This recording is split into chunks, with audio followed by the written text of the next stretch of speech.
Chapter 34-44. She was almost disdainful of concubine she. Concubine she looked at such a cold daughter and sobbed. Ninth Princess Mo Shui helped her to the side. In a flash, everyone was forced to a corner of the inner hole. The concubines kept sobbing, but they didn't dare to cry out loud. Mo Lei, Empress Dowager Meng, and Empress Xiao stood side by side. In front of them was a group of guards who were forced to retreat. Bang! The gloomy middle-aged man killed a young guard and threw his body in front of the screaming concubines.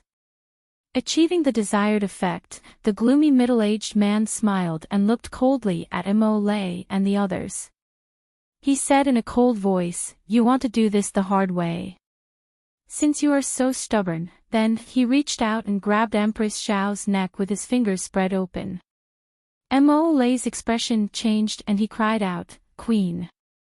Just as he reached out to resist, he was swatted away by the other's palm. His body fell back crookedly. Empress Dowager Meng reached out to support him. She took a breath and sent out a burst of mystic energy towards that person's hands. She tried to save Empress Xiao. But at this moment, Old Wu suddenly attacked. He punched Empress Dowager Meng's right hand. Everyone heard the sound of the Empress Dowager's arm breaking.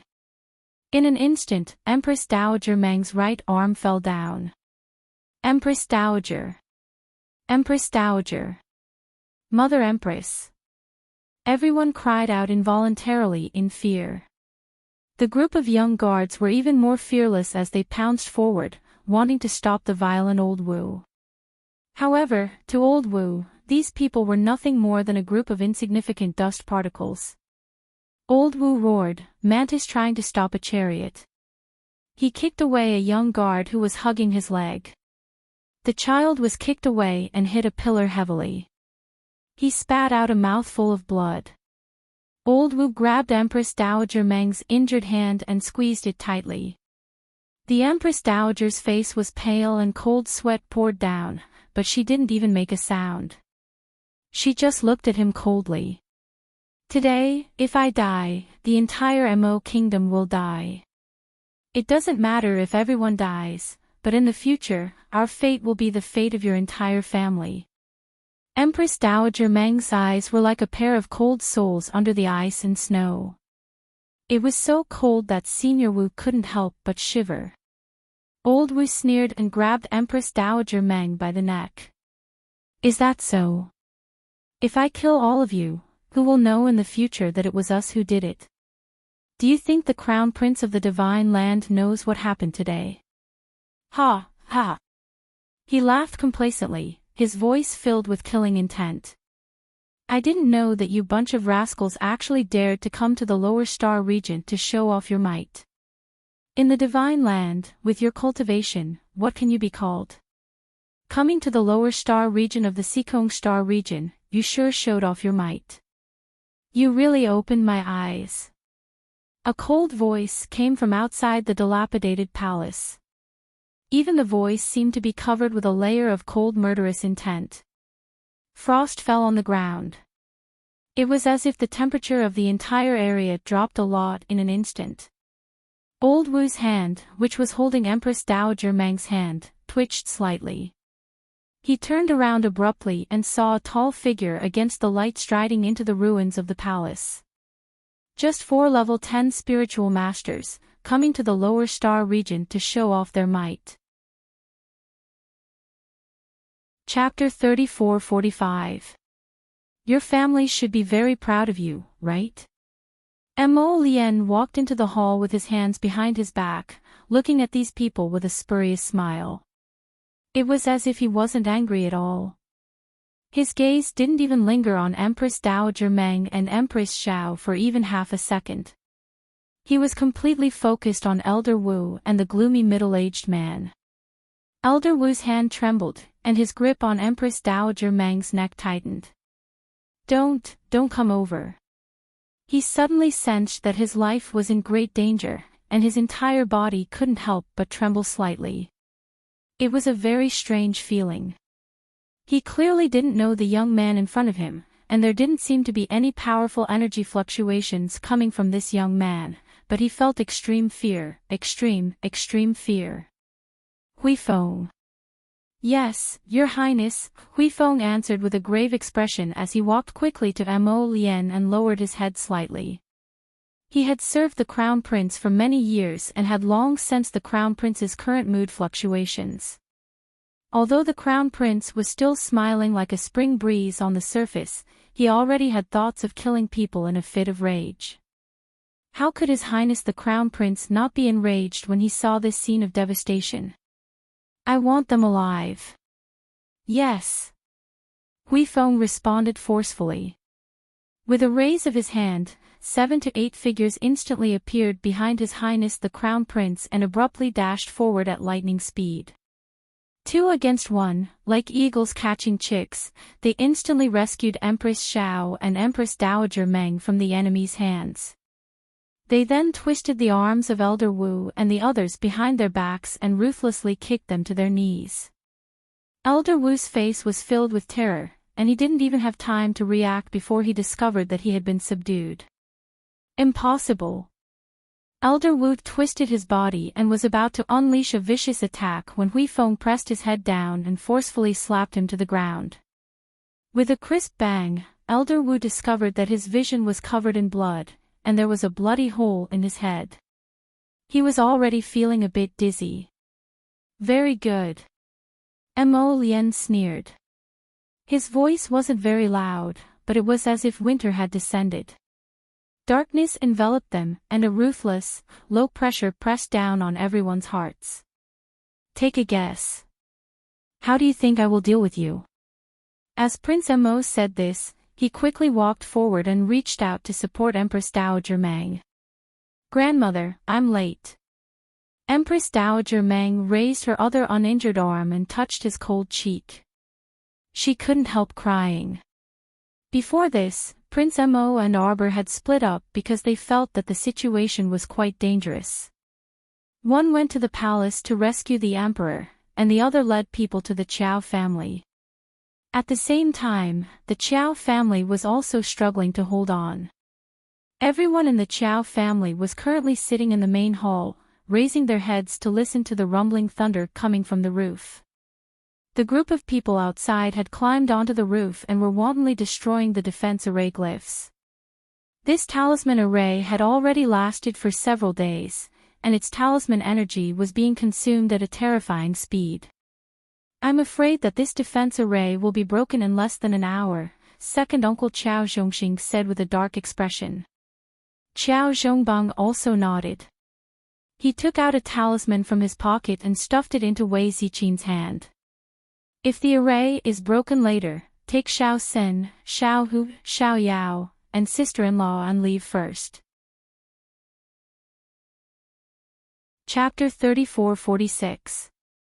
Madame Ren immediately jumps up from the chair. No. I won't leave. Be good. Qiao Zhongxing sighs and pats the back of his wife's hand to comfort her. You and sister-in-law, take the children and leave first. Father. Qiao Hu anxiously calls out. Qiao Zhongxing glares at his son. You won't even listen to your father's words. No, father. Enough. Qiao Zhongxing lovingly looks at his son and pats him on the shoulder, saying, Your wife is pregnant, so it's inconvenient for her to move around. You have to take care of her nearby. Your uncle and I will be fine, don't worry. Bang! A loud sound comes from above, and Qiao Hu seems to feel a burst of fine sand falling down in front of his eyes. The roof is about to be broken open. Bang! Suddenly, a human face appears above the roof. It shakes slightly and then disappears. Everyone heard the sound of arrows flying in the air from outside. Ding ding dong dong, many of the arrows even nailed to their doors and windows. Uncle Qiao, are you okay? The 12th prince is here. Wei Ziqin slightly tightens her hand holding her youngest son, and the expression in her eyes suddenly changes as she looks at Qiao Zhongbang. Qiao Zhongbang also hurriedly shouts, 12th prince, why are you here again? didn't I tell you to go back to the palace? Quickly go back to the palace. Mou laughs brightly, Uncle Qiao, I promised my big brother that I would protect you well. Now that the Qiao family is in danger, how can I just stand by and watch? Qiao Zhongbang feels even more anxious. Just as he is about to speak, he suddenly hears Mou laugh. It seems that a friend is here. Uncle Qiao, don't worry, we can still hold on for the time being. Even if they can hold on, they can't. They are hiding in this room, but they let the 12th prince, a 14-year-old boy, lead people to risk their lives for them. How can their Qiao family do such a thing? Qiao Zhongbang and Qiao Zhongxing look at each other and nod in unison. Qiao Zhongbang firmly grasps his wife Wei Ziqin's hand. I know that if I want you to leave now, you definitely won't be willing. But you have to promise me that in times of danger, you have to take them away. Xiao Sen, Xiao Hu, as well as my unborn grandson, I'll have to rely on you and sister-in-law to protect them. Qiao Zhongbang gripped his wife's hand with a heavy tone and exerted a lot of force. Qiao Zhongxing opened the door of the main hall from the inside. Then, he strode out of the room with his family members in tow. The Qiao family's courtyard, which was originally in good condition, was now devastated and in a complete mess. The perfectly manicured courtyard was now a scene of withering flowers and trees. Wei Ziqin gritted her teeth as she looked at the scene in front of her with heartache. Mother, I'm scared. Qiao Sen held his mother's hand tightly, his black eyes wide open. Who are they? Bandits. Wei Ziqin looked coldly at the dozen or so strangers who appeared in front of them. It was these dozen or so people who had turned the entire Marquis of Jiayuan's residence into a mess. Ah, Marquis Qiao, Madam Qiao, you are finally willing to show yourselves.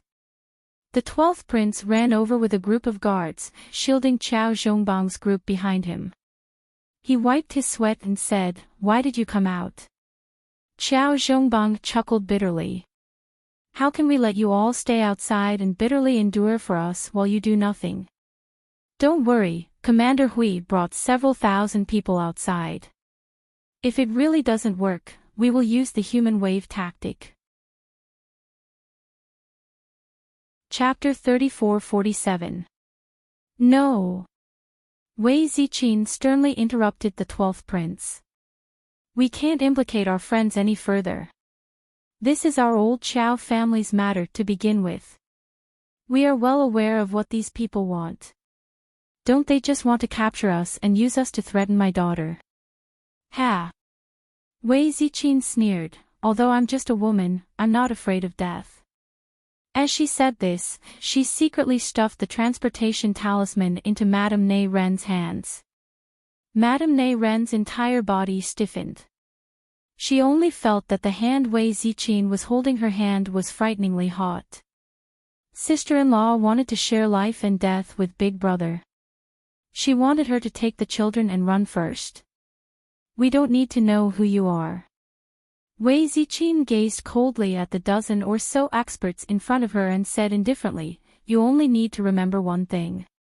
However we die today, you and your families will definitely be 100 times, 1,000 times, 10,000 times more miserable than us in the future. Shut up. The middle-aged man in the lead shouted furiously. He raised his hand and swept it at Wei Ziqin's face. Suddenly, a figure flew up, his arms crossed in front of his chest as he forcefully received that middle-aged man's palm strike. His feet dragged against the ground as he retreated several steps, a wisp of blood flowing out of his mouth. Little Sixth Zhang. Mou was alarmed, and he quickly rushed up to hold his arm. Are you all right? Little Sixth, Little Sixth. Huge bear squad's Captain Gao led a group of people over and surrounded him. Everyone scrambled to support him, but they saw that 6th young Master Zhang's eyes were resolute. Although his injuries weren't light, he still shook his head at them to indicate that he was fine. Wei Ziqin's heart rose high. Her hands tightly clenched into fists, and she pursed her lips as she stared unblinkingly at the other party's leader. That was a middle-aged man who looked no more than 40 years old. There wasn't a bit of stubble on his face, and his appearance was rather ordinary. However, his eyes appeared especially sharp. Ha! Miao Rengue sneered. He folded his arms and calmly looked at this group of weak ants in front of him. You should know that even if you rushed over, you would only be courting death. Xiao Xin saw his sinister eyes and suddenly shouted, It's you, you captured my second sister. Where did you take my second sister? Previously, in order to protect her son, Wei Ziqin had already pushed her son behind her. Now that Xiao Xin rushed out, Madame Ren quickly held him down. Madame Ren dragged Xiao Xin into her arms and hugged him tightly. She looked warily at the middle-aged man who looked impatient and was about to flare up. You mean that little girl? Miao Rengue chuckled. I didn't catch that little girl.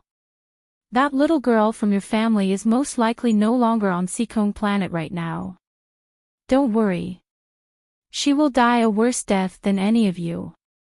Miao Rengue laughed. He seemed to be very interested in looking at the group of ants in front of him. His face was filled with anger, and he revealed an expression that said he wanted to die but couldn't. This gave him a great sense of accomplishment. In the land of the divine god, he might not have the highest cultivation level. When he saw the various divine masters, he could only bow his head and bow his head. But it was different in this place. Here, he was a level 12 great spiritual cultivator. Although he was suppressed to the peak of level 15 great mystic cultivator realm, but... Chapter 34-48. Dealing with these ants in front of him was a piece of cake. It was definitely more than enough to deal with them. Moreover, he had a spirit beast. With a wave of his hand, Miao Rengue released a giant dog emitting hot flames all over its body. As soon as this thing was released, it bared its eerie fangs at the Qiao family and let out a loud roar. Qiao Xin widened his dark eyes in horror, and he abruptly buried his head in second Aunt Ren's embrace. Madame Ren also subconsciously hugged him tightly, her eyes quietly suffused with horror, and she tightened her grip on the transportation talisman in her hand. The instant this blazing hound appeared, it occupied half of the Qiao family's courtyard. Its enormous body was like a giant mountain filling this courtyard. Its pair of awe-inspiring beady eyes flitted past the Qiao family and ultimately landed on the huge bear squad. Captain Gao placed one hand in front of the squad members and led them back several steps. The colossus in front of them truly exceeded everyone's expectations. Roar! That giant hound bellowed and suddenly jumped up with great speed, charging in little Sixth Zhang's direction to bite him. Qiao Zhongbang shouted, You dare! He and Qiao Zhongxing flew forward and slashed at that giant dog's tail with their swords. There was a crisp clang. The long sword in Qiao Zhongbang's hand almost flew out of his hand. The other party was a level 8 spirit beast, while they were a level 11 mystic cultivator and a level 9 body cultivator. The difference between them was simply like heaven and earth. That giant dog swept its thick tail at Qiao Zhongxing. Second brother. Qiao Zhongbang bellowed with reddened eyes. Faster than words could tell, Mou's tall and straight figure charged forward, grabbing second Uncle Qiao and forcefully kicking him out. Following which, he held the sword in front of his chest with both hands and used all his strength to block the large dog's tail that swept over him. Mou borrowed the force of that blazing hound's attack and flew back a dozen steps. He kicked the wall behind him before stabilizing himself and blocking that giant dog's tail. He lowered his head and saw that the sword in his hand seemed to have cracked.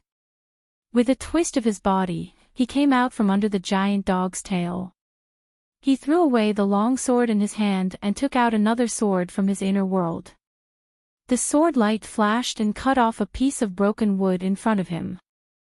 Miao Rengue narrowed his eyes and stared greedily at the sword in his hand. Oh. A mere great mystic cultivator actually had more than one spirit tool in his inner world. As expected of the rich prince of the Mo kingdom. Mou ignored his sarcastic taunts and turned to look at little Six Jing, only to see that the members of the huge bear squad were struggling to cope with the dog's paws. "Captain, take them away," little Six Jing roared. "If you want to leave, then leave." "I'm not leaving." Hua Goot strode forward, nimbly dodging to the side of the dog's paw, and roared provocatively at the Inferno Hound, "Come on. Come and get me." Roar. As if enraged by Hua Gu, the Inferno Hound moved and pressed down on this plump woman. Hua Gu turned around to dodge and shouted at a young man with a bamboo figure, "Take Mr. Zhong and leave first. You haven't even seen the Crown Princess, so there's no need to risk your life. You said she's a member of the huge bear squad, so she's my teammate." Chapter 34-49. The young man called without turning his head, suddenly reached out to block the raging flame hound's front paw. When his hand touched the flaming hound's paw, his skin made a sizzling sound. It was obvious that he was burned by the fire spirit on the raging flame hound. But he didn't even frown and calmly held the dog's paw. Suddenly, a withered vine drilled out from under his sleeve and wrapped around the raging flame hound's paw, wrapping around it. Mou turned around to glance at the young man called and there was some surprise on her face. He was actually a demonic cultivator. Demonic cultivators didn't have a good reputation among the common people, but the demonic cultivator in front of him seemed to be somewhat different. "Hey, big brothers and sisters, after this fight, you'll be my friends. If we're lucky enough to survive, we'll find a place to drink together." Black Jade laughed heartily and his laughter shook the sky. "Okay." Captain Gao also laughed and shouted. Black Jade stopped laughing and looked serious. He clenched his fist and said softly, "Come out, my friends." Roar. After a roar.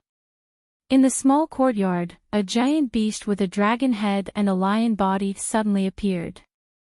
Its roar shook the sky and everyone was stunned. The courtyard, which was already crowded, was now filled by this giant beast with a dragon head and a lion body. It seemed even more narrow and cramped. Miao Rengue narrowed his eyes and cried out involuntarily, "Dragon Lion. Isn't this the 9th level spirit beast, Dragon Lion? How could someone in the lower star field have contracted an existence like Dragon Lion? What kind of super joke was this?" Miao Rengue's small eyes looked coldly at the 12th prince. "Little Lion, no need to be polite. Today, I'll allow you to kill and eat to your heart's content." Black Jade's eyes narrowed coldly as he patted Dragon Lion's huge leg and said softly, "Roar." Dragon Lion suddenly started running, and the ground rumbled under its feet. As it ran, it shook off many flowers and trees in its way and rushed to the front of the raging flame hound in an instant. With half of its body, it smashed into the hound's rear end. "Awoo!" The Inferno Hound howled in pain as its entire body was smashed far away. It turned its head and fiercely collided with the giant Dragon Lion once more. A loud noise came from above the courtyard. Flames sprayed everywhere, accompanied by Longshire's roar, and the two giant beasts instantly clashed. Miao Rengue couldn't help but feel exasperated. "What are you all waiting for? Hurry up and capture all the Qiao family members. When Old Wu and the others from the palace come back, we will have helpers." 17 to 18 figures instantly dashed towards the Qiao clan members. Qiao Zhongbang bit his finger and suddenly spilled the blood. Suddenly, dozens of blue talismans appeared around Qiao Zhongxing and the others, and circled around them. After all the blue talismans were soaked in blood, they suddenly opened, and a dazzling light burst out. Boom!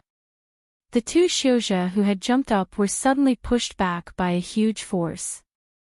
They stared in surprise. Defensive glyph array. Miao Rengui's face twisted with anger. These Qiao family members were quite hateful. They were obviously some small ants, but the glyph array in their hands seemed to be endless. Every time he thought that he would be able to capture their entire family in one fell swoop, they would always give him some inexplicable trouble. Chapter 3450. So what if it's a defensive talisman array? I don't believe that with so many of you, you can't break a tiny defensive talisman array. Hurry and go. Miao Rengui shouted anxiously. Those cultivators from the Divine Province were originally around level 10 spiritual masters, but after coming to the lower star domain, their realms were suppressed to the peak of level 15 Great Mystic Cultivator realm. But even so, dealing with these ant-like members of the Qiao family in front of them was still a piece of cake in their eyes. However, they didn't expect that once they made a move, the situation would always be very different from what they expected. To be honest, MO12 gave them an unexpected surprise. Next, Little Sixth Jing and the others also summoned their mystic beasts and spirit beasts one after another. The entire small courtyard already couldn't accommodate so many people. The four walls were trampled to the ground by the irascible beasts. The Marquis of Jiayuan's estate became a battlefield for the battle beasts. Only the sound of the wind could be heard everywhere, accompanied by beast roars and fighting. Miao Rengui stared in displeasure at the members of the Qiao family surrounded by the defensive talisman array and shouted angrily, "Capture the others first." Before he could finish speaking, Qiao Zhongbang flew out of the defensive talisman array. Another faint light circled around his palm, and 60 blue talismans once again formed a defensive talisman array, rapidly enveloping Little Sixth Jing and the others. Damn it! Miao Rengui bellowed, don't let them shrink back into their turtle shells. Kill! More than a dozen of Miao Rengui's subordinates simultaneously rushed up and slapped their palms on the two defensive talisman arrays. Madame Nei Rin tightly hugged Xiao Sen in her arms and pulled him back a few steps. Little Sixth Jing and the others moved very quickly. After being enveloped by the defensive talisman array, they attacked Miao Rengui's subordinates from time to time. Relying on the protection of the defensive talisman array, Miao Rengui's subordinates were ambushed several times. Among them, a fatty wearing a headscarf was swept in the abdomen by a withered vine released by and he was almost stabbed by Captain Gao's sword. Fortunately, he was quick-witted and retreated several steps, thus avoiding another withered vine attack that Yi threw at him. Looking down, he saw that the clothes on his abdomen had already been cut open by the sword qi. But with Captain Gao's strength, it would be difficult for him to hurt this profound realm level 15 expert. The fatty jumped up furiously as if he had been stabbed in the buttocks. Cursing, he took out a giant hammer from his inner world and smashed it at the defense rune array in front of him. Bang! Bang! It was as if he had not expected the defensive array glyphs to be so sturdy and unbreakable. The fatty roared and rubbed his fists, ready to fight against the defensive rune array. Little Sixth Jing and the others made use of the defensive array glyphs to launch several attacks at Fatty and the others, but they were slapped back every time. If it weren't for the defensive array glyphs protecting them, they would have been injured long ago. Little Sixth, be careful. Huagu pulled Little Sixth Zhang's arm and kicked that fatty's left leg. This time, when he kicked out through the defense array glyphs, it was like kicking an iron plate. Huagu hurriedly bent down and stroked her leg, rubbing it back and forth to reduce the pain. Huagu, how are you? Captain Gao called out anxiously. Don't worry, I won't die. This defensive array glyphs is about to be broken, Little Sixth Jing said with a cold expression. Judging from the current strength of the attacks, in less than 5 minutes.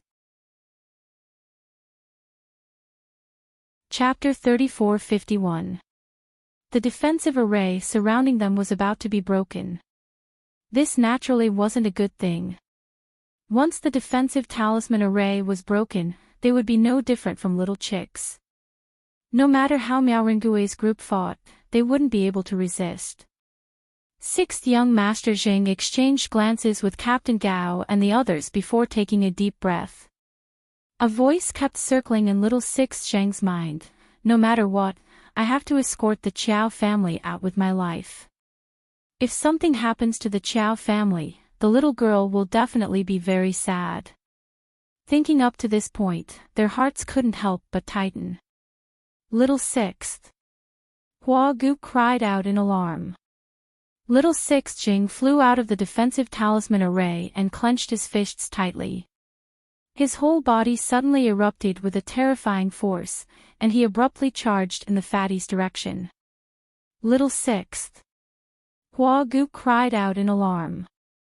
Looking at Little Sixth's posture, it seemed like he was going to fight someone to the death.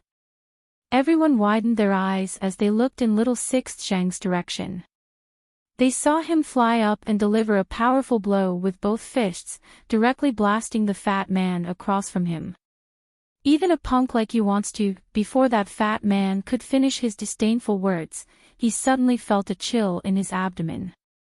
He looked down and saw that Little Sixth Zhang had stabbed a dagger into his abdomen at an extremely fast speed. Following his hand gesture, he twisted and spun. With a ripping sound, a huge gash appeared on the fat man's abdomen, and blood gushed out. You! The fat man widened his eyes in shock. Using his last breath, he landed a punch on Little Sixth Zhang's shoulder. Everyone could clearly hear the sound of bones cracking. Little Sixth Zhang's bones were fractured by this fat man. Everyone widened their eyes in alarm. Little Sixth's cultivation was the highest among them, having already reached level 14 as a great mystic cultivator. But now, his shoulder bone was also fractured by that fat man's punch. Even so, the fat man was still furious. He felt that it was simply the biggest joke in the world for his abdomen to be injured by a weak ant in front of him. As a result, Little Sixth Zhang was beaten up violently like a torrential storm. This attracted the attention of many of his companions. Little Sixth. Hua Gu and the others dashed out of the defensive talisman array one after another when they saw Little Sixth Jing being beaten up by the fat man. Unexpectedly, Little Sixth Jing turned around and waved his hand at them, indicating for them to leave first. He only watched as that fat man grabbed Little Sixth Zhang's arm and fiercely twisted it before kicking him. How could the rest of the people just sit by and watch? It was even more impossible for them to abandon their companions and flee. Bah! Little Sixth Jing spat a mouthful of blood on the fat man's face and said with a sneer, "You regard us as ants, but in the eyes of others in the Divine Province, you people are perhaps inferior to ants." What did you say? That fat man was truly infuriated by Sixth Young Master Jing. He covered his bleeding abdomen with one hand and hurriedly took out a healing pill from his inner world and swallowed it. He gloomily stared at the Sixth Young Master, who was covered in blood and whose original color could no longer be discerned from his white robe. He sneered and said, "Stinking brat, today I'll use you as an offering to my saber." After saying this, amidst the jeers of his companions, he put Little Sixth on the ground in a few moves. Then, he raised his fan-sized palm and punched Little Sixth Zhang's head. If this hit landed squarely, Little Sixth's head would definitely bleed, and he would lose his life. Chapter 3452. Miao Rengue looked at his subordinates who were watching the show and said gloomily, "Why aren't you guys making a move? Why are you only watching the show? Boss, don't be anxious. In any case, none of these people can escape today. Let's see how the fatty beats that punk until he cries for his parents first. Isn't that punk arrogant? Let's see how he can still be arrogant now. Even if he doesn't kill that punk with this punch, he'll at least turn him into an idiot. Ha ha ha, I wonder what kind of scene it will be if this gigolo turns into an idiot." A burst of taunting laughter spread among them. Miao Rengui's subordinates all looked engrossed in watching little Sixcheng suffer a setback. Some even crossed their arms in front of their chests, assuming a lofty and contemptuous posture. Hua Gu and the others dashed over and yelled, "Stop," their eyes nearly popping out of their sockets. However, with their skills, it was very difficult for them to rescue their companion from that peak mystic cultivator's hands. In the blink of an eye, that fatty's fist, which was the size of a copper bowl, was about to land on little Sixcheng's head. Suddenly, a green vine, which was as thick as a person's wrist, shot over from afar and fiercely tugged at that fatty's hand. It directly coiled around his fat wrist 3 to 4 times and pulled tightly. The fatty instantly narrowed his eyes from the pain, feeling like his wrist was about to be broken in that instant. The pulling force was so great that he forgot to scream for a moment. Instead, he dazedly turned his head and looked in the direction the green vine extended. Everyone followed his gaze and looked over, only to see a plain-colored figure as white as snow arrive in front of them in the blink of an eye at an extremely fast speed. As fast as a bolt of lightning, it was only a fleeting glimpse. This person, who was pure and unadorned, had a frosty expression on her face as she coldly gazed at them, as if she was looking at a group of corpses. That expression made everyone unable to help but shiver slightly. They looked at her with a somewhat hesitant expression and subconsciously took a few steps back. "Sister! Sister! It's sister!" Qiao Sen's exclamation broke the silence. Everyone stared blankly at the little girl with a cold expression standing above the ruins. She just stood there quietly without making a sound. Her eyes were as cold as water as she looked at everyone. For a long time, she didn't say a single word. However, just by standing there like that, the killing intent and evil aura all over their bodies swept towards them like waves that splashed the sky. Miao Rengui couldn't help but tremble slightly. His eyes narrowed as he stared at the little girl. "Who are you?" He purposely used a very gentle tone to spit out these 4 words. It was as if as long as he calmly asked, the fear in his heart would be extinguished. However, what answered him was a green vine that suddenly shot out and viciously whipped him in the face. Paw! The burning vine whip landed on Miao Rengui's old face. He was so shocked that he couldn't help but tremble and jump up. It was just a reflexive action. After he jumped up, he realized that his actions were as hilarious as a clown's. His hand trembled slightly as he reached out to touch the bloodstains on his face. Miao Rengui couldn't help but roar angrily, "Stupid girl, how dare you! Paw! Paw paw! Paw!" Chapter 34-53. One after another, the vine whip landed on his old face, body, neck, and head, again and again. Miao Rengui didn't even have a chance to breathe. Everyone stared at the scene in front of them, dumbfounded. The little girl didn't say a word. She just swung the vine whip in her hand and hit Miao Rengui's face again and again. Seeing this, Miao Rengui's subordinates were all shocked. They couldn't help but quietly retreat in all directions. "You little ants, where do you think you're going?" The peony fairy smiled and flashed to the front of the fat man. She stretched out her finger and poked the back of his head, giggling.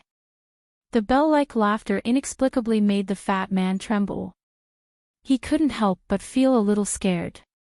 Even though the woman before him appeared to be in the prime of her youth, possessed a voluptuous and graceful body that would make one drool, and her face was also extremely beautiful. But he didn't know why, but he just felt that she was dangerous, dangerous, dangerous. "Stupid man, why are you staring at me like that?" The peony fairy smiled and poked the back of the fat man's head again with her finger. This poke made the fat man suddenly feel a sharp pain in the back of his head. Reaching out to touch the back of his head, he immediately felt blood on his hand. His eyes immediately widened. Oh, I'm so sorry. I used a little too much strength. The peony fairy twisted the fat man's arm with a smile. The fat man suddenly cried out. Cold sweat rolled down his head. His eyes were wide open and his face was distorted by the erosion of pain. He felt that his arm was already broken. The appearance of this arm didn't change, but the bones inside were probably broken. And it was the kind that was broken into pieces when touched. It was as soft as noodles. He could even hear the sound of bones inside, which was very terrifying. Xiao Mu's apricot eyes coldly swept an indifferent glance at that shrieking fatty. The moment she glanced at him coldly, the peony fairy suddenly turned hostile. She slapped the fat man's face and couldn't help scolding him angrily. You're a big man. Why are you screaming? My little girl doesn't like to hear such a terrible scream.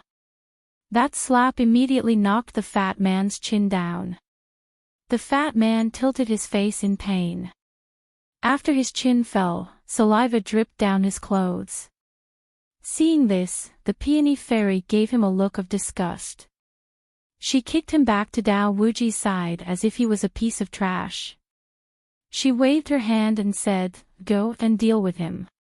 He's so dirty that I don't even want to touch him. When Dao Wuji heard this, he couldn't help but roll his eyes. He immediately grabbed the fat man like he was grabbing a chicken and directly threw him into the pile of ruins behind him. The pile of rubble was originally a wall, but now, half of it had collapsed. The fat man was hanging there like a dead dog, unable to free himself for a long time. The rest of Miao Rengui's men were so frightened that they didn't even dare to breathe loudly. The venerable Peach Blossom Immortal looked at them and nodded with a smile. Do you want to go over and sit by yourselves, or do you need us to send you over? He pointed at the pile of rubble where the fat man was standing with a smile on his face. It was like a spring breeze, looking very warm. Miao Rengui's men all shuddered. They quickly shrank their bodies and moved their feet slightly. Chapter 34-54. One of the men, who was a few years younger than the rest, took a few steps back, turned around abruptly, and flew out of the courtyard wall. Looking at his posture, he wanted to abandon his companions and escape. Moreover, he also thought that he could definitely escape under the eyes of the venerable Peach Blossom Immortal and the others if he was caught off guard. Escape, escape, escape, he had to escape. Ji Qin narrowed his eyes. His powerful divine sense turned into a bolt of lightning and struck the man's back. The invisible pressure was like an insurmountable mountain. It hit the man so hard that he fell to the ground. He rolled twice on the ground, gasping for breath, and coughed violently. The young man felt as if his shoulder had been cut open by a heavy long knife.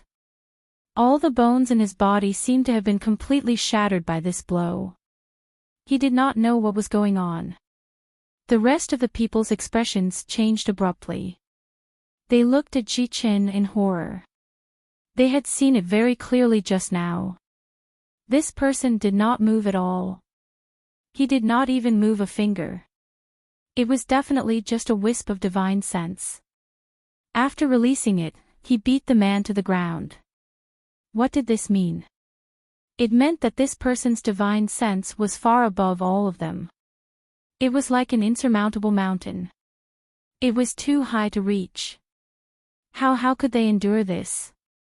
Want to escape? How would you be able to escape when someone else's divine sense enveloped you? Miao Rengui turned to look at the young man who was groaning on the ground and could not get up. The rest of Miao Rengui's subordinates all trembled and walked sensibly toward the ruins where the fat man was. They lowered their heads like roosters that had been defeated in a fight. How could they still be in high spirits and at ease? When they looked at their leader, Miao Rengui, they could not bear to look at him directly. The fat man and the others could not help but trembled secretly when they saw such a miserable state. The leader had been hit by countless vine whips all over his body. He was on the verge of death. He breathed in less than he breathed out. Would Arbor let him die so easily? The answer was obviously impossible. She put away the vine whip and stared coldly at Miao Rengue in front of her. She looked at this guy who was lying on the ground like a dead dog, not moving at all, as if he was dead. Xiao Mook shot him a chilly glance, and Boundless Blade immediately ran up. He jerked his buttocks and dragged Miao Rengue over like trash, ruthlessly tossing him at her feet. Xiao Mook glanced at the man who was paralyzed on the ground and stepped over him, walking toward her parents and family without consulting anyone. Don't let him die. Her cold voice was like a bit of frost spreading from the depths of winter, so cold that it made people keep quiet out of fear. Qiao Zhongbang and Wei Ziqin recovered from their shock and rubbed their eyes. They could not believe that Jojo was standing right in front of them. Zhou! Qiao Qiao! The whole family hurriedly withdrew the defense array glyphs and ran out, surrounding her in an instant. Arbor secretly clenched her fists. She thought of the dangerous scene just now. If she had come a step later, something might have really happened. Jojo, quick, come and take a look at young Master Zhang's injuries. Wei Ziqin was very careful. She did not have time to chat with her daughter. She hurriedly grabbed her daughter's hand and pulled her to little Six Zhang's side. Arbor crouched down next to little Six Zhang. She could not help but exude a cold aura when she saw that he was covered in blood. Chapter 34-55. This guy's shoulder bones were fractured, and his arms were also broken in several places. Most importantly, he suffered a brutal beating from that fat man. Not only was his body riddled with scars, but his internal organs also suffered very serious internal injuries. He truly looked too wretched, and Arbor couldn't help but feel pain for him. Does it hurt? Little Sixth Zhang shook his head with feigned ease. Don't worry. If it weren't for the fact that he was injured, Arbor really wanted to give him a good knock on the head. How could she not worry? This guy's fighting style just now was simply too reckless. It was completely a desperate stance of harming the enemy at the cost of his own life. Her needles were very swift, and she only needed to insert a few needles to stop the bleeding. She then took out a medicine bottle from her inner world and poured out a pill for him to swallow before saying, "The injuries to your internal organs can't be healed in a short period of time." As she spoke, she had already perfectly connected his broken bones, carefully applied ointment, and fixed them with a splint. This tendon-rupturing bone-mending ointment can't touch water for 2 hours after it's applied. It can be removed after 2 hours. If you can move your arms perfectly fine, that means there aren't any major problems. If it still feels swollen and sore, then you have to tell me immediately. We still have to apply the ointment again. Little Sixth Zhang was somewhat lost in thought as he gazed at the little stoic girl prattling endlessly in front of him. It seemed like they hadn't seen each other for too long. At first, he thought it was his misconception and kept feeling that the little girl in front of him was unreal. But now, after listening to her endlessly instructing him, she raised her hand to poke his forehead. Only then did sixth young Master Jing return to his senses and smile at her. I'm very happy that you can come back, Jojo. I'm also very happy to see you guys again. Little Sixth, Captain Gao, Flower Mushroom, seeing that Little Sixth's life was no longer in danger, Wei Ziqin completely relaxed. Feeling that her heart was still pounding non-stop like a drum, Wei Ziqin reproached him, Little Sixth, you really scared your Auntie Wei to death just now. When this child was fighting with that fat man, he truly didn't even care about his life. If Jojo hadn't arrived in time, the consequences would have been too horrible to contemplate. I'm fine, Auntie Wei. However, Little Sixth Zhang was very clear that he hadn't gone crazy at all just now. His mind was even clearer than at any other time. He only followed his heart and did his best to protect the Qiao family. He didn't want to leave any regrets in his life. For example, disappointing Jojo. Captain Gao walked over excitedly and said, "Jojo, you came just in time." If Jojo had come a few minutes later, they probably wouldn't have been able to hold on. At this moment, they saw that the group of people who were originally bullying them were as obedient as quails, huddling in a corner and not daring to move or make a sound. Everyone felt an inexplicable sense of pleasure. Arbor nodded at the members of the huge bear squad. Her gaze swept past them one by one before finally landing on the demonic cultivator, E, and her eyes lit up slightly. The members of the giant bear squad had gathered. Her eyes were so bright that everyone noticed that she was a little strange. Logically speaking, it should be the first time the little girl had met E and the others, but that gaze. It felt like they had known each other for a long time. Captain Gao touched his nose, but he didn't say anything. He put his strange thoughts aside. Chapter 3456. He had interacted with the little girl many times and was used to her strange attitude, so he did not find it strange at all. On the other hand, E and the others looked at the little girl curiously. Although they felt strange, they did not say anything. "Mother." Arbor released Shaolin with a wave of her hand and let the little girl run to her parents. Wei Ziqin, Qiao Zhongbang, and the others were pleasantly surprised. They did not expect that when their eldest daughter came back, she also brought back their youngest daughter whom they had been worried about these past few days. Lin, are you all right? Are you hurt?" The family asked all at once. "I'm fine." Xiao Lin waved her little hand, and a few drops of tears flashed in her eyes. She said emotionally, "I was taken to the divine continent by them. It was sister who saved me." Sister and brother-in-law rushed back as soon as they knew that everyone was in danger. So that was it. Wei Ziqin and the others were enlightened. They were still wondering how Jojo could come back so timely. It turned out that he met Shaolin. Little Mo is back too. Qiao Zhongbang smiled. "Really? Mo?" You heard and quickly ran over to ask, "Where's my big brother?" Arbor's gaze fell on the child. Compared to more than a year ago, Xiaoyu had grown much taller, and his little face had lost its former naivety. He looked much more mature than before. She could not help but reach out and pat his head.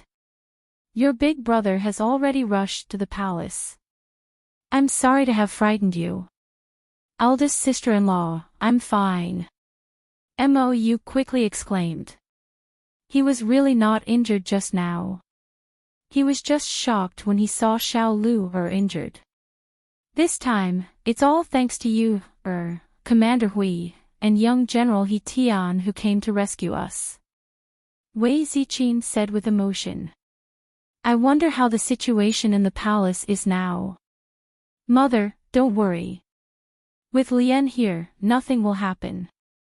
Arbor comforted them and turned his head to look at Miao Rengue, who was forced to kneel on the side.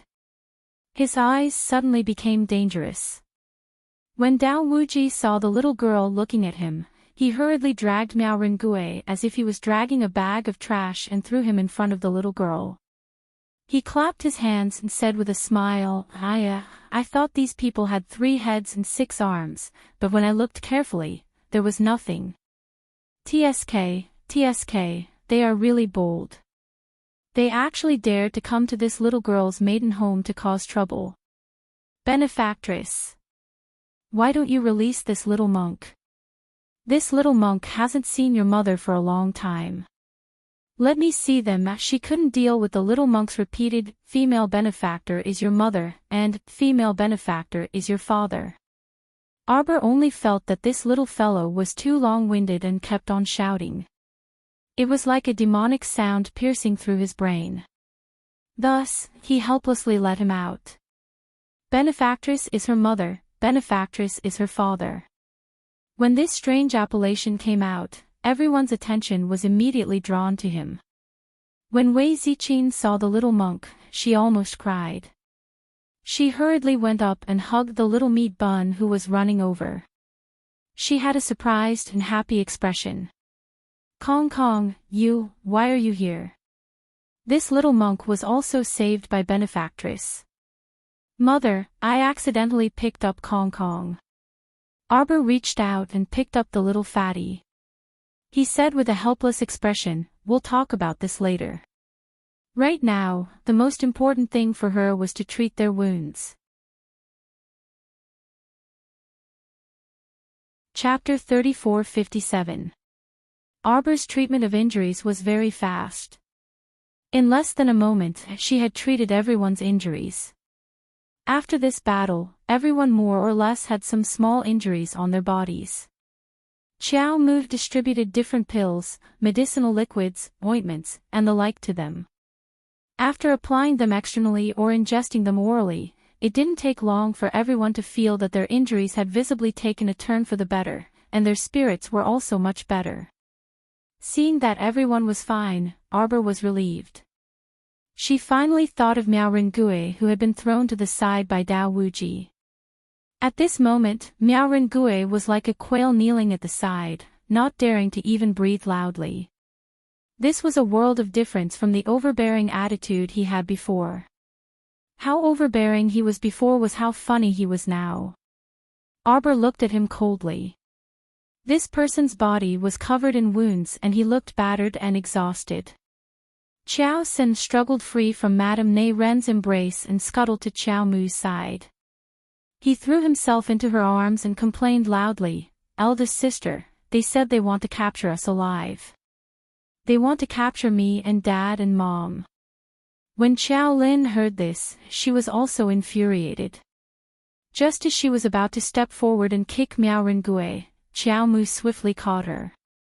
At the same time, Miao Rengue, who had been lying on the ground like a quail, suddenly stood up and almost grabbed Xiao Lin's wrist.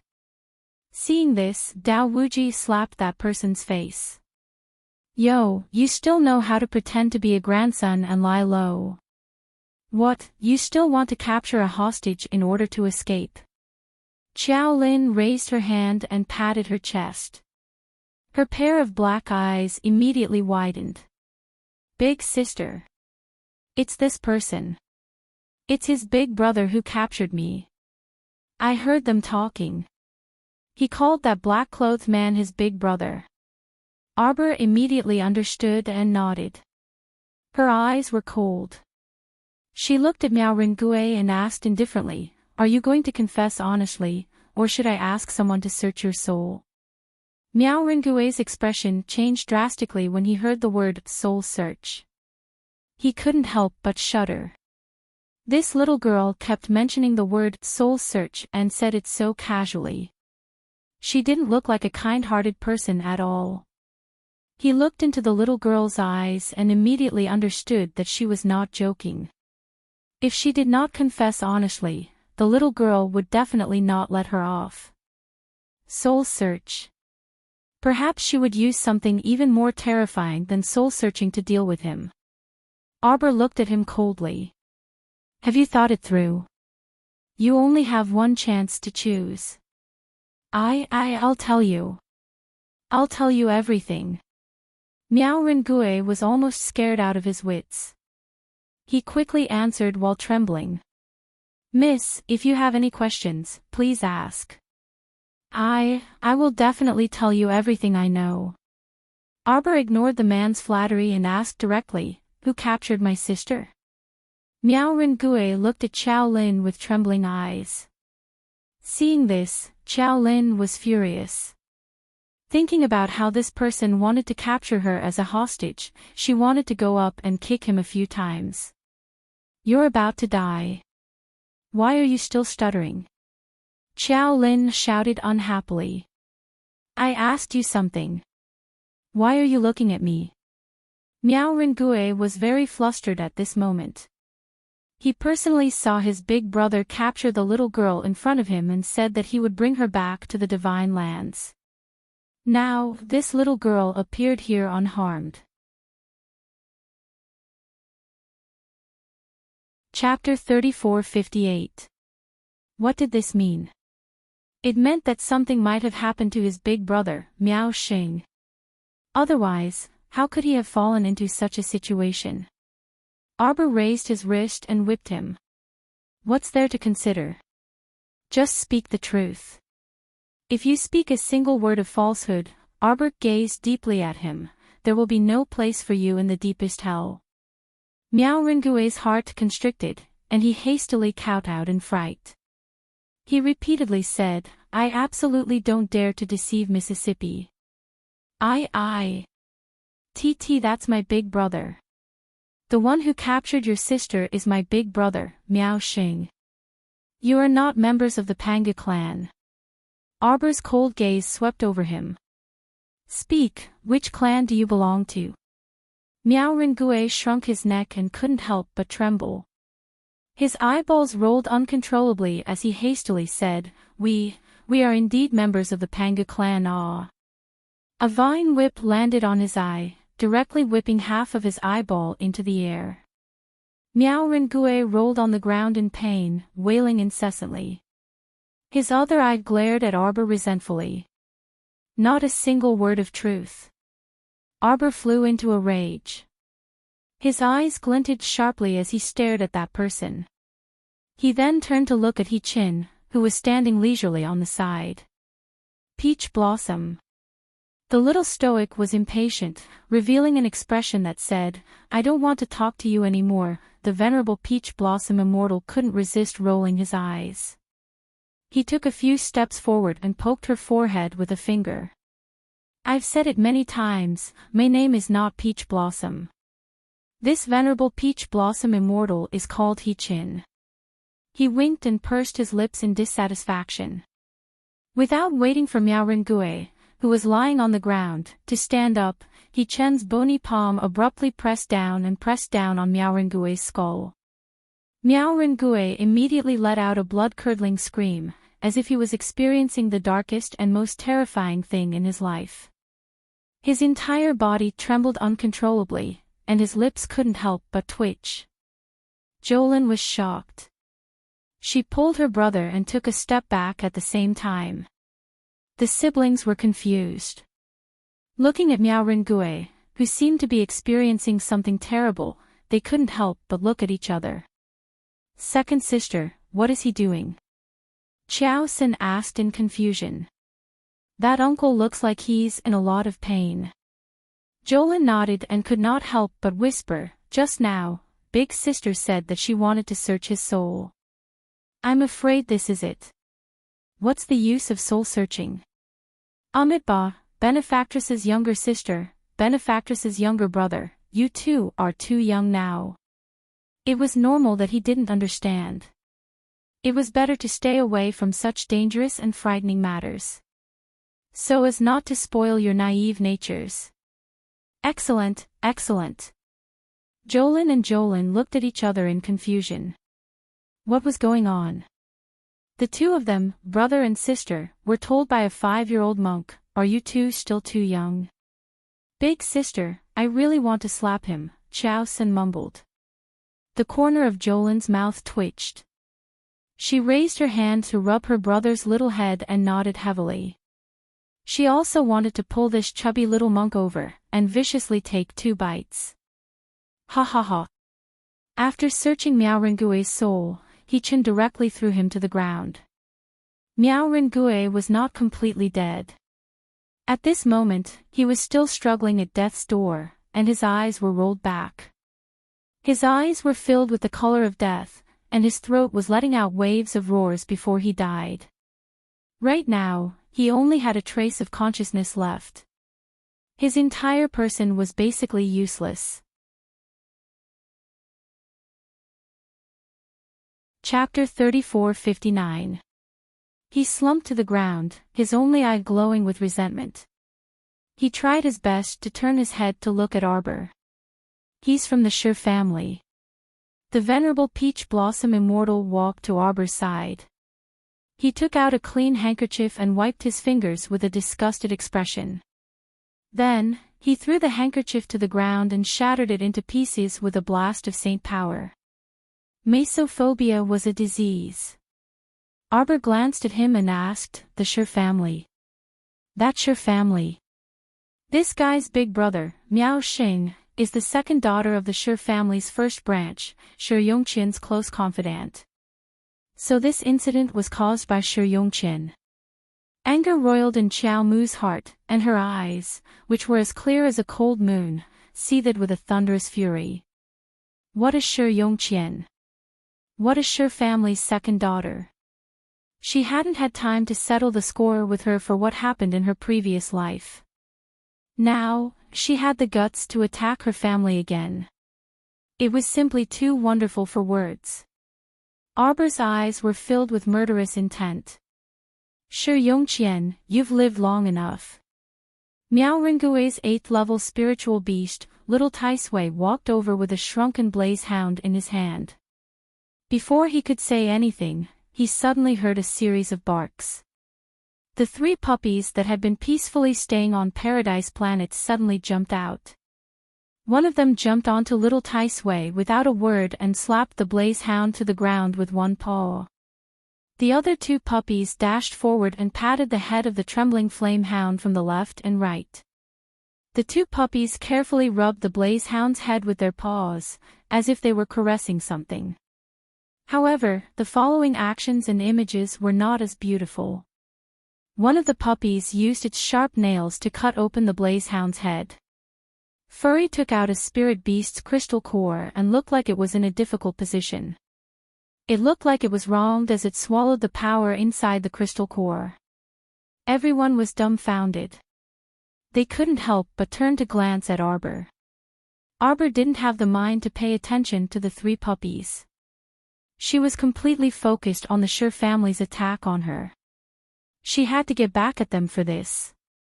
Since Sher Yongqian dared to send people to the lower star zone to make trouble for her, she should know the consequences of courting death. Arbor took a deep breath. She recalled how she had suffered at the hands of this woman in her previous life, and the coldness in her eyes deepened. Because of the blaze hound's death, Miao Ringui, who was already in a daze, suffered another heavy blow to his mind. He instantly collapsed to the ground while fresh blood gurgled out from his mouth, and his eyes were already extremely unfocused. "His Highness the Crown Prince is here." Hui Feng's joyful voice sounded from outside the door. "Greetings, Your Highness the Crown Prince." All the soldiers knelt down and saluted. Mo Lien strode over with a group of purple forest guards, followed by the Marquis of Stability, Zhao Xing, and the others. "Rise." Mo Lien waved her hand and had them rise. She quickly walked into the ruined Qiao estate courtyard. She couldn't help but frown. Judging from the extent of the destruction, it must have been a major battle. Fortunately, she and Jojo had arrived in time. Otherwise, the consequences would have been unthinkable. Mo Lien quickened her steps. She arrived at Arbor's side in the blink of an eye. "Jojo. Are you all right?" "Greetings, Your Highness," everyone hurriedly bowed respectfully. Chapter 3460. Mo Lien's gaze swept over them one by one, and she hastily said, "Everyone is Jojo's relatives and friends, so there's no need to be overly courteous." "Dad, Mom, we've startled you." Qiao Zhongbang and Wei Ziqin smiled with gratification. "Little Mo, you and Jojo came back just in time. It was a scare but not a mishap, a scare but not a mishap." "How's the palace?" Arbor asked in a low voice. "Grandmother is injured, and it's quite serious." "Ah. Grandmother's injury is very serious." Mou was startled when she heard this, and she hastily ran to their side. "Eldest brother, where is grandmother injured?" "She injured her right hand." "I'm afraid you'll have to take a look at her injury." Mo Lien frowned and turned to grab Arbor's small hand as she spoke. Wei Ziqin was instantly anxious. "Jojo, quickly enter the palace and examine Her Majesty the Queen Dowager." "Okay." Arbor nodded. Mom, don't be anxious. I'll definitely treat grandmother. Wei Ziqing recalled that little Six Zheng had also injured his shoulder and arm just now, and it was extremely serious, but her daughter had also roughly treated it in a few strokes. Presumably, Her Majesty the Queen Dowager should be fine as well. Then let's not delay any longer. There's nothing else to do here. Jojo, quickly enter the palace with little Mo, okay? Arbor nodded and looked back at Miao Rengue, who was staring at the sky with his eyes wide open. He had already died from the backlash of the spirit beast's death. He snorted coldly. This person really got off too easy. Those people are useless now. Arbor swept a glance at the row of people gathered next to the ruined wall and said aloofly, including this Miao Rengue, crush them into ashes and find me an exquisite little jar to store them in. The venerable Peach Blossom Immortal couldn't resist twitching his mouth, and he nodded with a grin. Oh my God, even when their little miss did such a cruel thing, she still appeared so amusing. The little stoic's eyes were aloof, but her words were gentle and soft, as if she wasn't going to crush their bones and scatter their ashes. I want to give Miss Sure a gift. She turned around and glanced at He Shichin. We have to wrap it up nicely. Otherwise, the host will only say that our etiquette is not good enough. Yuan Shichin couldn't help but cough lightly and nod. Got it. If the little girl wanted to give Miss Sure a gift, then the gift couldn't be too light. 1 jar wasn't enough, so 3 jars would be just right. Little Tai Sui glanced at Shichin speechlessly. Do you know what you're called? In the eyes of others, what you're doing is called being an accomplice to a villain. How could that be? My Jojo is so cute. How is he helping the evildoer? He was obviously helping the little guy catch the evil and eradicate the traitor. The venerable Peach Blossom Immortal couldn't help but roll his eyes at him. He pulled little Tai Sui over and pushed it toward the pile of rubble. Remember to be careful. He had to be fast, ruthless, and accurate. Don't dawdle. I'll go inside and find a few exquisite jars and jars. Do your best. Little Tai Sui, what happened?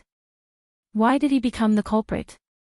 When Fairy Ginkgo saw this, she couldn't help but burst into laughter. Oh my God, little brother Tai Sui, do you want big sister to help you? I'll thank your whole family first. Little Tai Sui irritably rolled its eyes at Fairy Ginkgo before walking toward Miao Rengue's subordinates who were already scared silly. Miao Rengue's dozen or so subordinates were all scared to death. From the venerable Peach Blossom Immortal and the others subduing them with thunderous methods, to soul-searching Miao Rengue and killing his 8th level spirit beast. Chapter 3461. After this series of events, they had long since been scared out of their wits.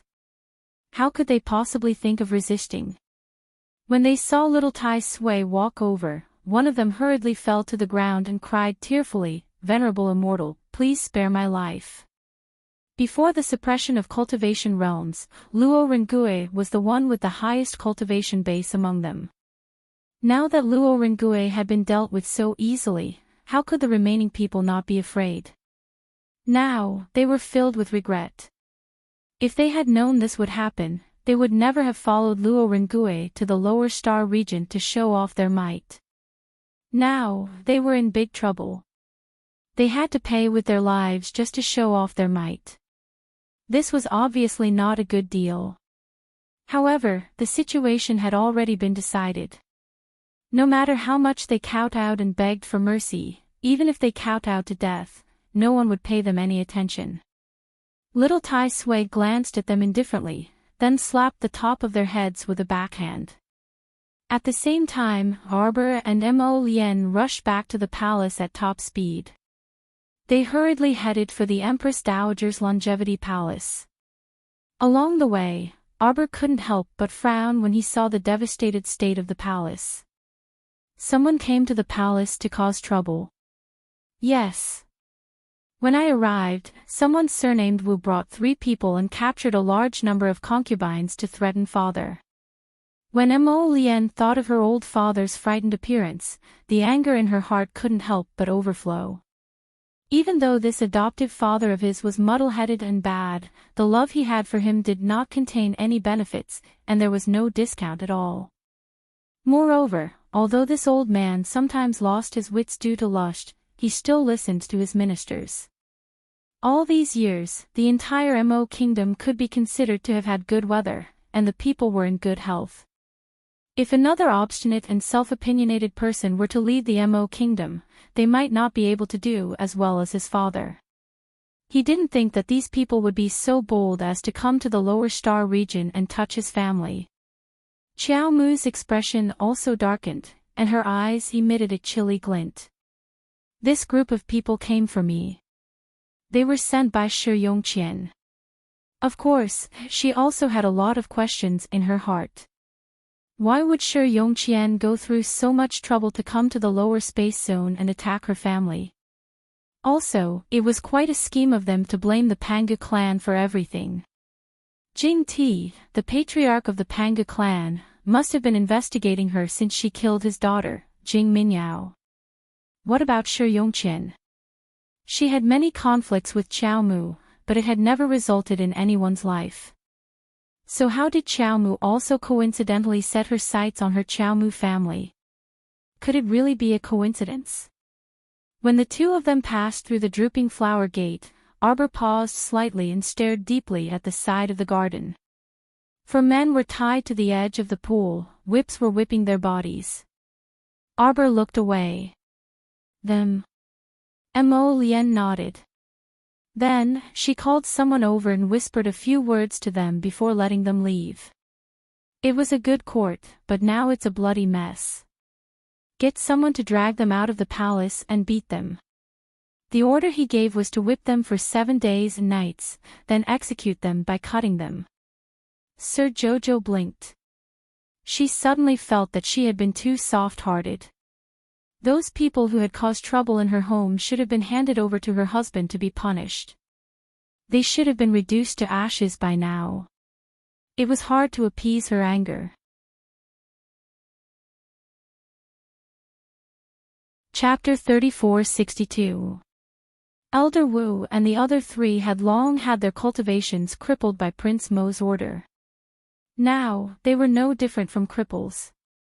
Even if they were dragged out of the royal palace to be whipped, they were simply powerless to resist.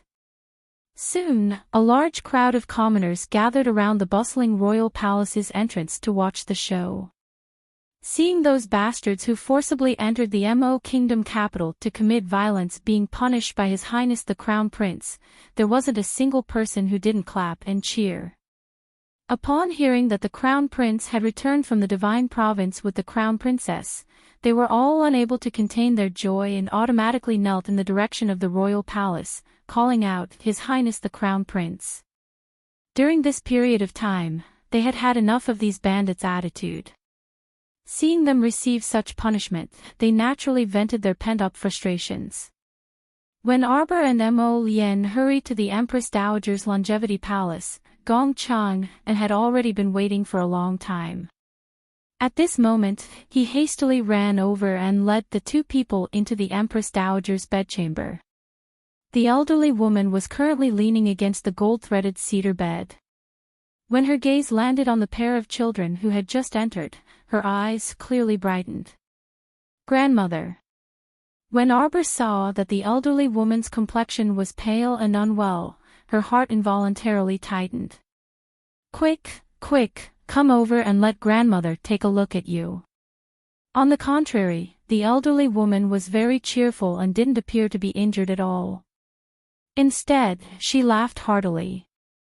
If it weren't for Empress Xiao hastily holding her down, the elderly woman might have lifted the blankets and gotten off the bed to welcome them. Greetings to Royal Father, Royal Mother. Arbor curtsied. The old Great King hastily said, "Don't be so courteous. Your grandmother's arm has suffered a very serious injury. Crown Princess, quickly come over and carefully examine her." Arbor nodded and quickly walked up to sit by the bed. Empress Xiao stood up and stood to the side, gazing at the elderly woman with deep worry. Arbor carefully examined the Empress Dowager's arm bone, her brows slightly creased. The Empress Dowager's hand injury was actually more serious than Little Sixth's. Moreover, she was already old, so it was better not to use some overly strong medicines. The Great King and Empress Xiao saw that she was silent after the examination, so they asked worriedly, Is it untreatable? Yes. Arbor nodded. Then, he took out his needle bag and helped the old lady lie down. But grandmother has to listen to me. She has to follow my instructions in her daily life. She has to abstain from certain foods and can't be too greedy. She had just taken her pulse and found that the old lady's arm was not the only injury. Her body also needed to be nursed back to health. When the old lady heard this, she immediately muttered unhappily, I didn't eat too much. I only take 1 or 2 bites every time. Empress Xiao couldn't help but hold her forehead as she exchanged glances with the old Great King. The Empress Dowager's personal old mama, Feng Gu, smiled and said, Crown Princess, you really have to talk to the Empress Dowager this time. Don't tell on me. Empress Dowager Meng muttered. Suddenly, she felt a slight tingling in her arm. She looked down and saw that the little fellow had already taken out the silver needles from her arm. Apart from the slight tingling just now, he didn't feel anything wrong with it. Empress Dowager Meng said with a smile, Jojo, your healing skills are getting better and better. I didn't feel anything when you healed me. Arbor pursed his lips. He took out a pill and stuffed it directly into the Empress Dowager's mouth. Grandmother, don't be greedy for sweets anymore. I gave you a prescription. You can drink it once a day for half a month.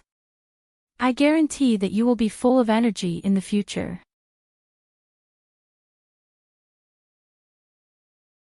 Chapter 3463. You won't feel thirsty anymore. How did you know? Empress Dowager Meng was halfway through her sentence when she seemed to have thought of something. She quickly shut her mouth and smiled awkwardly at Empress Xiao. Empress Xiao was angry and amused at the same time. This old lady was like an old urchin. She always lied and hid things from them. She was sick and didn't like to take medicine. What can happen to me? I'm not bragging, but I have the strength to go up the mountain and fight a tiger. Prince Mo rolled his eyes in annoyance. He stepped forward and gently pressed the restless old lady onto the bed. Grandmother, just listen to Jojo. Rest well for a while. Follow Jojo's prescription and nurse your body back to health. The old lady showed a bitter expression as if she was heroically sacrificing herself. She reluctantly nodded her head. Making her drink that bitter medicinal soup every day was really going to kill her. After Qiao Mu finished bandaging her arm, she gently tucked her in before earnestly saying, Grandmother, be good and recuperate. Later, I'll make 2 bottles of jelly beans for you to eat 1 every day. I guarantee you'll like it. Mo Lian was speechless. Jojo looked like he was coaxing a child. It was really annoying. The old lady's eyes lit up when she heard that there were candies that tasted good. Don't worry, I'm a person with self-control. If you ask me to follow the prescription, I'll definitely follow the doctor's instructions. Feng Gu pursed her lips. She didn't expose her Empress Dowager. Arbor nodded. That's good. Grandmother, rest well. Hey, Jojo, you just came back and you're leaving again. We'll stay here for the next 2 days. Don't worry, we'll talk again when you're better. The Empress Dowager was relieved. She nodded and said, Okay. Queen Zhao was a bit baffled. She glanced at the Empress Dowager before looking at Lady Qiao Qiao. She thought to herself, the young Crown Prince Consort said that she wanted to chat with her mother-in-law. I really don't know how she's going to continue chatting awkwardly with someone who stops talking after 3 sentences. Arbor looked at Empress Xiao. Then he stood up expressionlessly. Father, mother, let's go out first. The old great king saw that the Empress Dowager was fine. He nodded and hurriedly followed his son out of the Empress Dowager's bedroom. Son, what's going on? It's a long story. Let's go to the study. The old king nodded upon hearing this and turned to the study with Mo Lien. Along the way, he asked worriedly, will these people come again in the future? Don't come again. Just one visit had almost cost him his life. What if those people from the Divine Prefecture could come to their small galaxy as they pleased? Wouldn't that be they would be unlucky once every 2 to 3 days? Mo Lien looked at the mess in the garden. Her face darkened. She shook her head and said, it won't happen again. Father, don't worry. The old great king always knew that his son was very reliable. As long as it was something he said, the old king would believe it 1,000 times over. The father and son went to the study to discuss the matter. Arbor accompanied Empress Xiao to the garden and sat down. Mother, let me see the bruise on your hand. Empress Xiao was stunned. She smiled and held out her hand. Mother is fine. Arbor lifted her sleeve. As he applied medicine for her, he said in a low voice, this happened because of me. I've implicated you.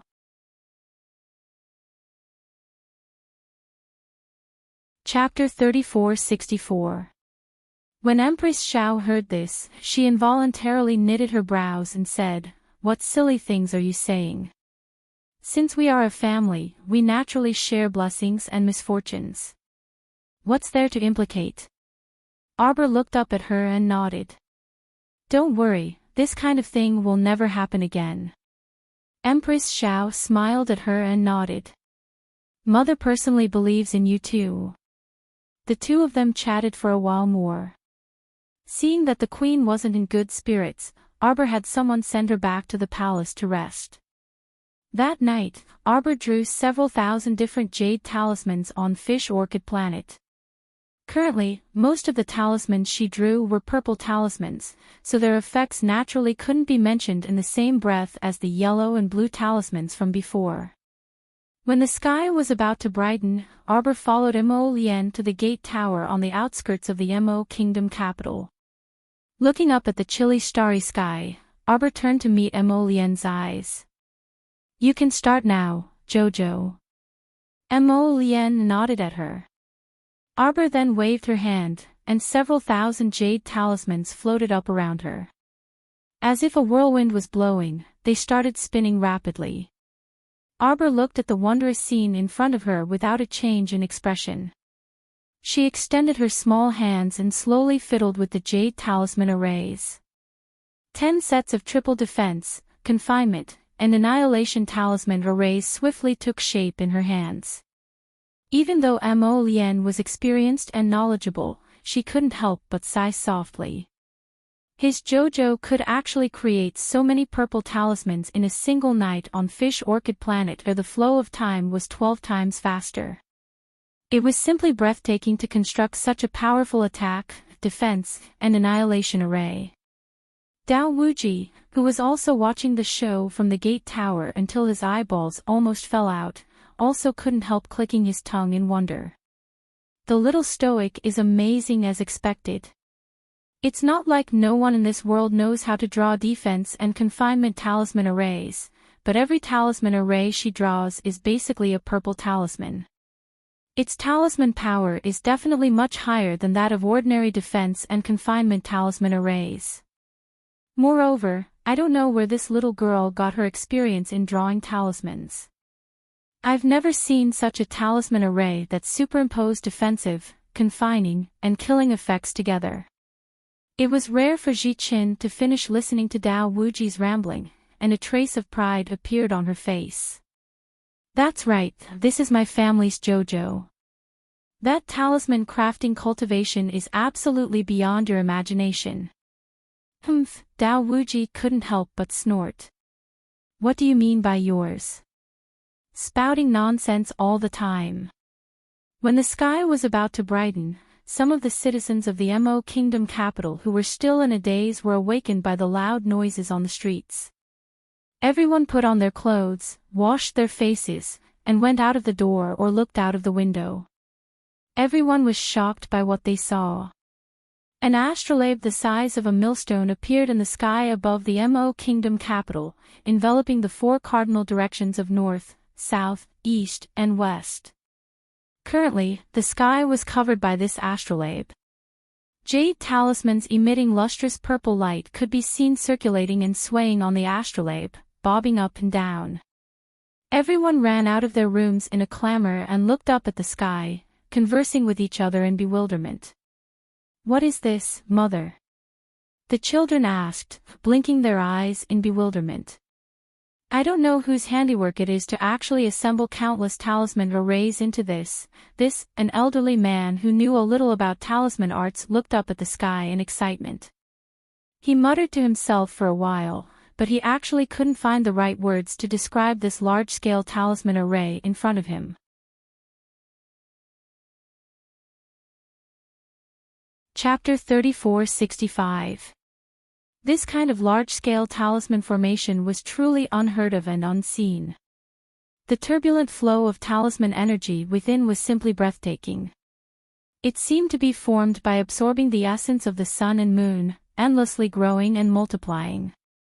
The talisman energy seemed to be immortal. Arbor was truly straining to operate this great astrolabe formation with her own strength. That's right, she had used heaven and earth as a medium and the 8 directions as a medium to control the dozens of triple-layered talisman formations to form a great astrolabe formation. This great astrolabe formation was the highest level of talisman formations. Of course, with her current cultivation as an earth-level talisman master, it was still very strenuous for her to barely operate this great astrolabe formation. If she had the support of the profound talisman energy of a heaven-level talisman master, it would be much easier to create this great astrolabe formation. However, she couldn't be bothered to think about such trivial matters at the moment. She was only trying her best to perfect this great astrolabe formation as much as possible.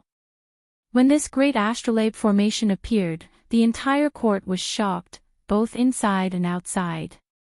After receiving the news, the great king of the Mo Kingdom, along with the queen and a group of courtiers, all rushed to the city gate tower to take a look. At this moment, the great astrolabe formation's operation was nearing its end. Everyone could only see that above their heads, countless flying talismans were rapidly flowing, forming streaks of light. Suddenly, an enormous purple dragon flew out of the talisman formation and roared towards the east, baring its fangs and brandishing its claws. Everyone cried out in alarm. The Marquis of Stability, Zhao Xing, exclaimed in pleasant surprise, "Ah, a formation spirit can be formed within the talisman formation, and a dragon-shaped one at that. The power of this formation must be extraordinary, extraordinary. The Crown Princess is so powerful. The Crown Princess, the Crown Princess, the Crown Princess." Loud shouts sounded from all directions, and everyone couldn't help but reveal a trace of joy on their faces. His Highness the Crown Prince's wife was truly extraordinary. Qiao Mu slightly clenched her hand into a fist, and with a slight retraction and release, the countless purple talismans originally hovering in the sky all gathered together. They whirled around with a whoosh before abruptly dissipating in the air. The only thing left in Arbor's hand was a white jade talisman that emitted a faint purple light. The crowd of commoners was simply stunned by the scene before them. They had never seen such a large talisman construct array. They cheered loudly and even applauded one after another. When Qiao Mu came back to her senses, she saw a group of people cheering with glowing faces like idiots. The little stoic expressionlessly glanced at them. The courtiers who were cheering enthusiastically suddenly felt that the little crown princess was looking at them as if she was looking at a bunch of idiots. The Marquis of Stability, Zhao Xing, coughed and stabilized his old face. He chuckled and said, "Congratulations to the Crown Princess and congratulations to the Crown Princess for successfully setting up the array. The Crown Princess talisman crafting skills are becoming more and more exquisite. Her array formation skills are also far superior to ordinary people. Flattery won't get through." Zhao Xing very energetically flattered the little stoic loudly. Prince Mo speechlessly glanced at him. His lips turned up slightly, and he led the little crown princess toward the old great king who couldn't contain his joy. At this time, Mo Lei was truly grinning from ear to ear. The more he looked at his daughter-in-law, the more pleasing she seemed to be to his eyes. Fortunately, his son had the foresight to strike first and gain the upper hand against such a great talisman practitioner, so he had long since decided to take her as his wife. As expected, his son was much better than him. Just his taste in picking a wife couldn't be mentioned in the same breath as his father's. Arbor glanced at the great king, who was grinning like the skin of an orange, with a stoic expression.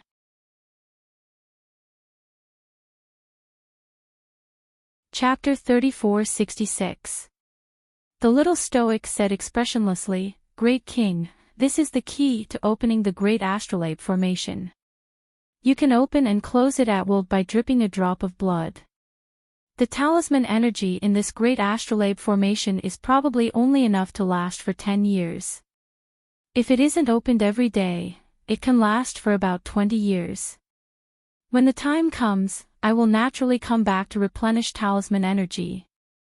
When the old great king heard this, he grinned from ear to ear. "It's great that she's coming back to replenish talisman energy. That's great, it couldn't be any better. In that case, his daughter-in-law might have to come back every 3 to 5 years. With how worried his son was about his daughter-in-law, he would definitely come back together with her.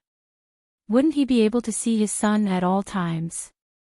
The old great king grinned so widely that his eyes couldn't be seen. Empress Xiao couldn't resist reaching out to secretly pinch his elbow. Cough. The old great king immediately adjusted his expression and said solemnly, "This humble one thinks that it's better to keep this great astrolabe formation open at all times, so as to avoid being unable to withstand another attack from extraterrestrials." Arbor also nodded when she heard this. She naturally didn't know what the great king was scheming. She only felt that the great king might have been frightened by this incident. It was fine to keep it open at all times. At worst, she could just come back every 3 to 5 years to replenish talisman energy. There were naturally benefits to keeping the great astrolabe formation open at all times. Once this great astrolabe formation is activated, the Mo Kingdom capital will be filled with spiritual energy that is 100 times more than the outside world. In addition to gathering defensive, confinement, and annihilation formations, this great astrolabe formation also has mystic guiding and spirit guiding talisman formations. Arbor's voice wasn't loud, but at this time, whether it was the great king and the others on the city gate tower or the large crowd gathered below the city gate tower, everyone heard her clearly. Thus, many people couldn't resist whispering to each other and asking questions. Especially those cultivators. The instant the great astrolabe formation was activated, they had already sensed an extraordinary mystic energy aura. Now that they heard the little crown princess tell them about the effects, they couldn't help but be overjoyed. Of course, there were practically no spiritual masters in the Mo Kingdom capital, so very few people could sense the spiritual energy aura here that was 100 times higher than the outside world. The transfer rune formation in the astrolabe formation can only transfer 10,000 people at most. When Xiao Muth said this, she was also a bit excited on the inside.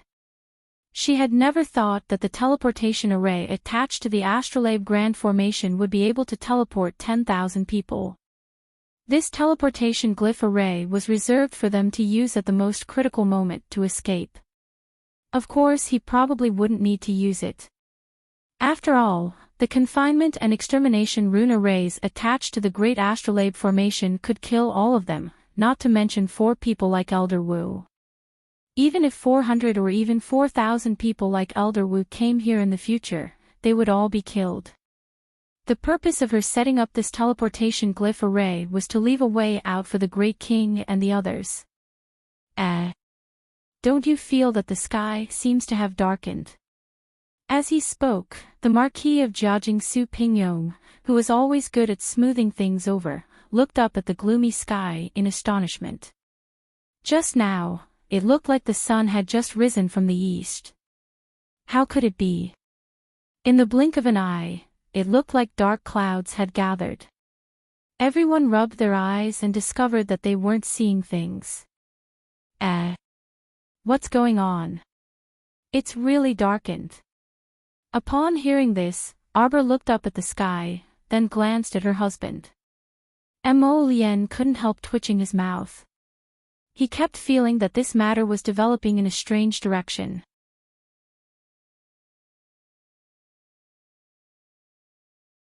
Chapter 3467.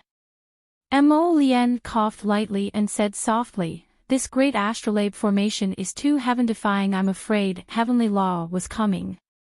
Sir Jojo expressionlessly looked at the pitch-black sky and handed the jade talisman key to the Great King. Everyone looked at the sky and felt their hair stand on end. Mo Lien said helplessly, "Purple Forest Guards, escort the citizens into their houses." He turned to look at the Mo Kingdom's old king and his people, who were all dumbfounded. "Royal father, royal mother, this place should be a little unsafe. Why don't you go and hide under the city gate tower first?" Empress Xiao instantly tensed up. She walked up to grab her son's hand and asked, "What happened?" The sky was so dark and gloomy that it looked like a storm was about to come. "Is there going to be hailstorms?" Mo Lien was a bit amused. She reached out to support her mother and shook her head. "Don't be nervous, mother. This is normal." Previously, when Jojo produced a supreme-grade divine rank pill, Heavenly Law also had a stroke like this. Today's great astrolabe formation was definitely a heaven-defying formation. How could such a top-notch talisman formation appear in a tiny lower star domain? Arbor was still expressionless. He looked up for a moment before saying to Prince Mo, "Don't bother. Have them all come back." At the foot of the city gate tower, a group of fearful commoners were being evacuated by the Purple Forest Guards. When they heard the young Crown Prince Consort's words, they all stopped in their tracks and looked up at this stoic-faced Crown Prince Consort. The little stoic glanced at them expressionlessly. "They're dispersing." What was dispersing? The commoners were naturally at a loss. They didn't know why His Highness the Crown Prince suddenly ordered them to leave. Now, they were even more confused as to why the Crown Princess told them not to evacuate. Mo Lien looked up at the sky again, and her mouth couldn't help but twitch again. Jojo really was right. The dark clouds and rolling thunder that came menacingly just now seemed to have rolled back above the sky, the clouds parted and the sun could be seen. Where was the oppressive dark clouds from before? Everyone looked at each other in confusion. They all felt that today's weather was a little strange. Dao Wuji couldn't help but laugh wildly. He slapped his thigh and shouted, "I knew it. There's a 99% chance that the Heavenly Dao is a relative of this little girl." Last time, when the little girl produced a supreme-grade black-patterned divine pill, the Heavenly Dao made such a big fuss and wanted to strike the little girl. In the end, it was just for show and slipped away after a few strikes. This time, it was even more laughable. Originally, he wanted to come aggressively and kill the person who created this heaven-defying talisman formation. In the end, when he saw that it was a little girl from afar, he immediately slipped away without even looking at his face. The little stoic, looking at the funny faces of He-Chin and the others, the little fellow blinked and said very seriously, "I really don't know the Heavenly Dao." Puff, the peony fairy, couldn't help bursting into laughter. The Great King looked at the sky in confusion, then looked at his son and daughter-in-law. "Jojo, is everything all right now? Will there still be trouble in the future?" Arbor shook his head.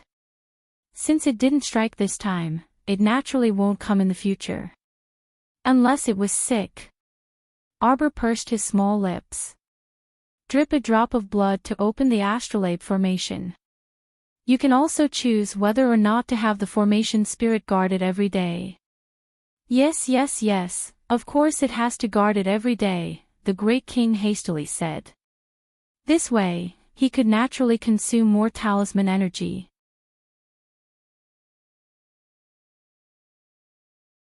Chapter 3468. The old great king's plan was brilliant. This way, he could make his son and wife come back a few more times. Mo Lien saw through her old father's thoughts and glanced at him with a spurious smile, but she didn't say anything.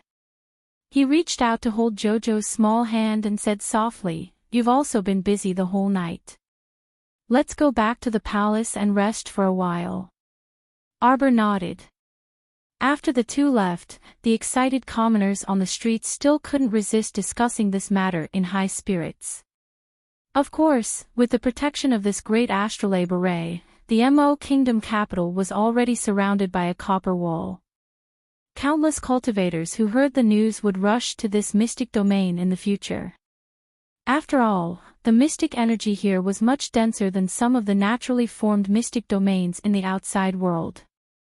Cultivating here would definitely yield twice the results with half the effort, to the extent that the Mo Kingdom capital was almost overcrowded in the future. The old great king could only issue a decree to raise the entry requirements. Only those who met the requirements could enter the city after registering their cultivation. These were all for later. After resting for the whole afternoon, Arbor returned to the Chiao family in the evening. At this time, the Chiao family's courtyard was already undergoing orderly restoration work. Holding her husband's hand, Arbor entered the main hall with the family and sat down to talk for a while. The way they spoke was basically Wei Ziqin, Madame Ne Ren, and Xiao Yao chattering away, while the little crown princess listened from the side occasionally. She would interject, but after a few sentences, she would look up at her husband and ask him to add on. Mo Lien was secretly amused and couldn't resist saying, "Father, mother, second uncle, second aunt, Jojo means to bring everyone to the Divine Land this time. We'll let you all settle down in the Divine Land in the future.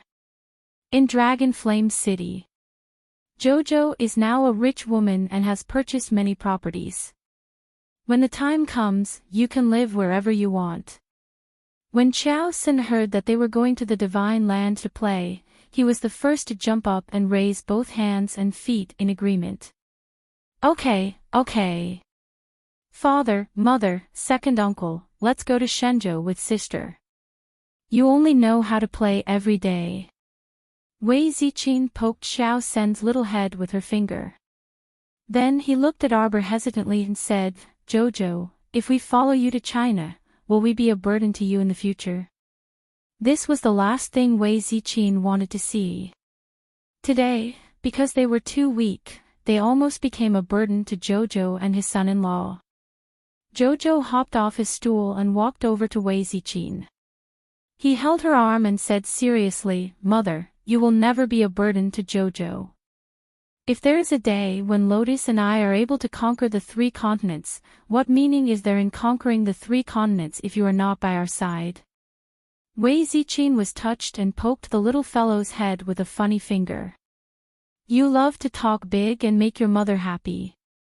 Mother, Jojo is speaking the truth." Mo Lien nodded and said, "You should come with us to the Divine Land.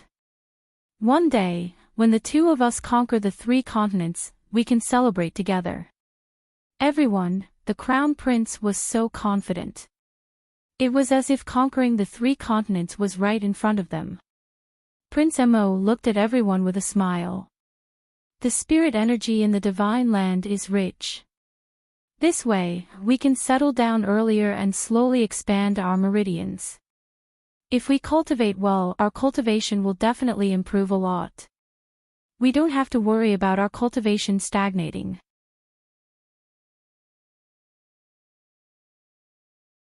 Chapter 3469. Qiao Zhongbang and the others were somewhat tempted when they heard this, but their gazes all turned to their daughter, niece. Jojo, will it really not affect you? What they were most worried about was that they would become a burden to the little stoic. If that really happened, then it was fine if they didn't go to the China. So what if they had to stay in this small galaxy for the rest of their lives? Xiao Qiao was an existence that people could only look up to. From the very beginning, she was destined to soar into the sky. As her family, they must not block her path to growth and soar. Seeing their hesitant gazes, Arbor involuntarily pulled her father's hand and then her mother's. She looked at second uncle and second aunt and said, I want our family to be together and never be separated again. Everyone's gazes shifted, and yearning expressions appeared on their faces. Wei Ziqin looked at her daughter's serious expression and suddenly burst into laughter. She nodded and said, okay. Mother has entered a demonic barrier. Daughter is right. A family is together, so it's good no matter where we go. We'll bear hardships together and enjoy blessings together. We can even eat chaff, eat radishes, and pickles together. Right. Madame Neyrin also nodded repeatedly with a smile. She then joked, we've never traveled far in our lives, so we'll just treat this as a vacation. Our dear Qiao Sen was the happiest. He really treated this as a vacation that he was about to leave immediately. He was so happy that he couldn't control himself and kept rolling around in Arbor's arms. Okay, sister. Are there any fun places in the China? When I go, will sister take me out to play? Xiao Lin couldn't resist pouring cold water on him. You have to study. You don't have time to stroll around at all. Qiao Sen, the little monk, couldn't resist chuckling. Benefactress's brother, when you come to the China in the future, we can also be companions. This little monk has to do morning prayers every day, so I'll wake you up to study then. Qiao Sen, thank you so much. How can you be so considerate? Everyone couldn't resist bursting into laughter and looked at Qiao Sen sympathetically. This little brat originally wanted to travel to Shenzhou, but unexpectedly, he was caught by the little monk and became a study companion. Jolin couldn't help but hold his stomach. Oh my God, Kong Kong, you're usually so eloquent and logical, but you don't forget to study when you're chanting scriptures. Hearing this, the little monk nodded and said seriously, this little monk thinks that studying and traveling thousands of miles are equally important. Even if a person travels thousands of miles, if he is illiterate and illiterate, in the end, he is still uncultured. Arbor, everyone was speechless. Qiao Sen's face flushed red, and he couldn't help but snort. Was this little monk beating around the bush to say that he was uncultured? If they're uncultured, then so be it. Wasn't he still young? Taking advantage of his young age, he should go out and see more. That was the right thing to do. Big brother, big brother. Qiao Sen jumped onto Mo Lian. Big brother, when I go to Shenzhou, you have to take me around. As if he had received a hot potato, Mo Lian turned back to look at his wife and hurriedly said, if you do your homework, I'll take you around. Otherwise, if your sister roars like a lioness from Hedong, I won't be able to help you. Qiao Sen couldn't help but look at Mo Lian with an expression as if he was looking at a henpecked husband. Big brother, you can't do this.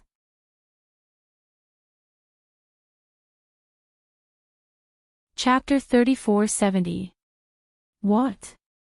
This imp actually said that he couldn't do it. Prince Mo resisted the urge to smack him on the head and glared at him while fuming. Our dear Qiao Sen clung to the crown prince and tried his best to slander him. As men, we must assert our masculinity in front of our wives in the future. Only then can we let them know that we men also have dignity. Everyone, just keep courting disaster.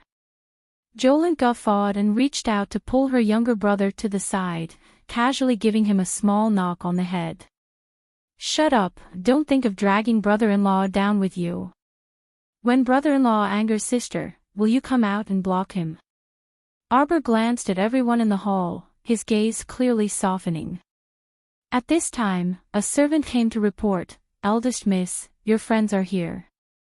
It must be little Sixth Shang and the others.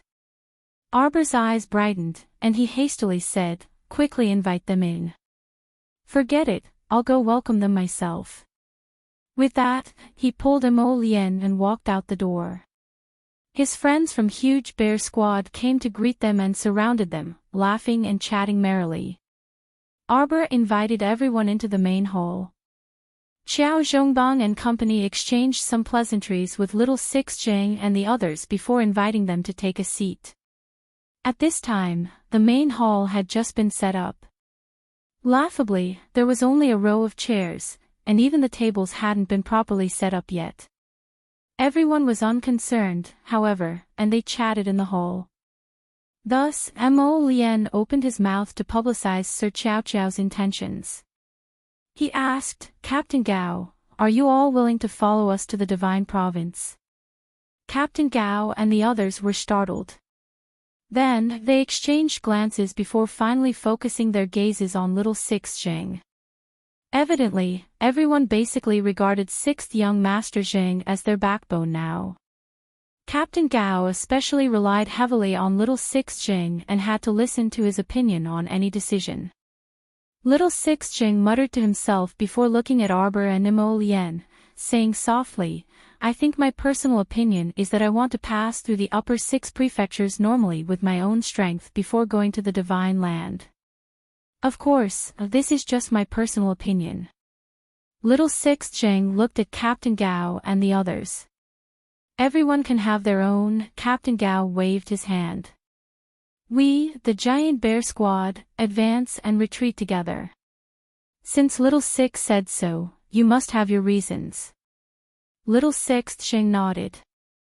Presently, Jojo has set up a large array in the Mo Kingdom capital, which is extremely beneficial to our cultivation. Our own realms are close to the spirit realm's critical point. If we can take the normal path to the 6 prefectures, our years of training and hard work will not be in vain. When Arbor heard this, his eyes lit up, and he nodded in agreement. "I respect your opinions. If you want to go to the 6 prefectures and the upper 3 prefectures, I will definitely support you." After thinking about it, she took out a space ring from her inner world and handed it to little Six Zhang.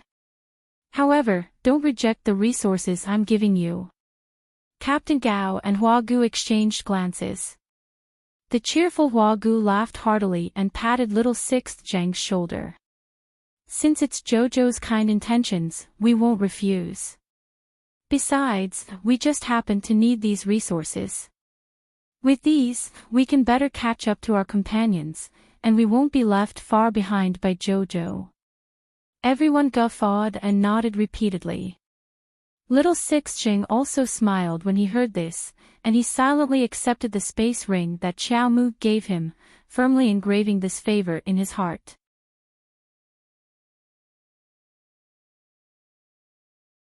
Chapter 3471. Captain Gao, we're on the same team. Since I've gone to Shenzhou before you, I'll naturally wait for you in Shenzhou with peace of mind. I believe that with your strength, you'll definitely be able to meet me in Shenzhou in the future. Even if it took 3 to 5 years, or even longer, as long as it was the Giant Bear Squad's choice, she would unconditionally support it. This was the trust and friendship between friends. Pure friendship was just that simple. Sister Gu was so moved that she jumped up and went forward to hug Arbor.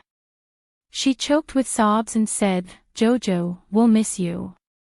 Arbor reached out and patted her back. Looking at the little girl with a slightly dark face, he nodded and said, "Let's meet again in Shenzhou. Let's meet again in Shenzhou. Let's meet again in Shenzhou." Several pairs of palms overlapped. In that instant, all the members of the Huge Bear Squad felt that their hearts were so close to each other, Wei Zichin's eyes flashed with tears. She suddenly smiled and said, "Since we're so happy today, we must stay here and have a meal together. I'll go tell the kitchen." "Hey, what kitchen are you talking about?" It's been destroyed long ago. Qiao Zhongbang shook his head, amused and annoyed. Qiao Zhongxing laughed heartily. How about this? We're not particular people. Let's go to the back garden, which is still intact, and have a barbecue. Second uncle, good idea. Qiao Sen was the first to raise his hands in agreement. Jolin's eyes suddenly lit up. She nodded and said, I want to eat peaches. Wei Ziqin was amused by this pair of children. She poked her younger daughter's forehead with a finger. You're still thinking about those peaches. When you were 3 years old, when our whole family was on the run, you hugged a peach for 2 days. Everyone couldn't help but laugh at this little foodie when they talked about it. Jolin wasn't embarrassed. She giggled and flashed to her sister's side. She hooked one of her arms and said, Humph, I love peaches. Wei Ziqin and Qiao Zhongbang looked at each other and felt that time had passed quickly.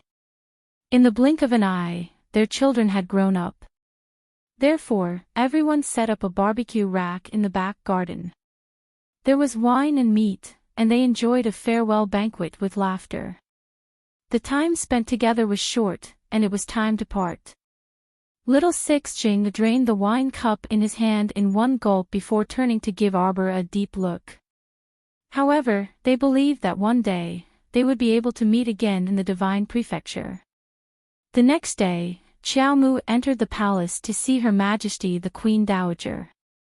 She handed over the black-striped longevity pill that she had personally concocted, as well as a storage talisman that contained many pills and talismans.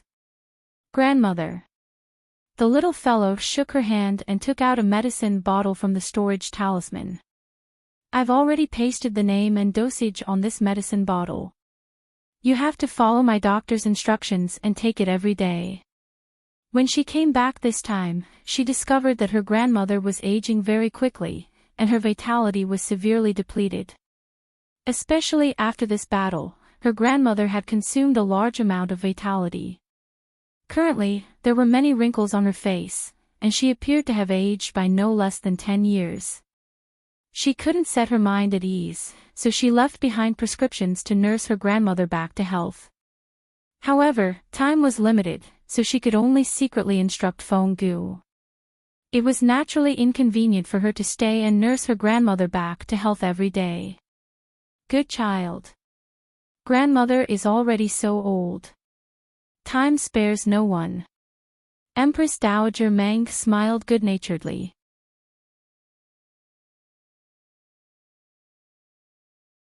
Chapter 3472. Everyone will grow old. Grandmother's realm is stagnant, so naturally, her vitality will gradually decline with the passage of time. That won't happen.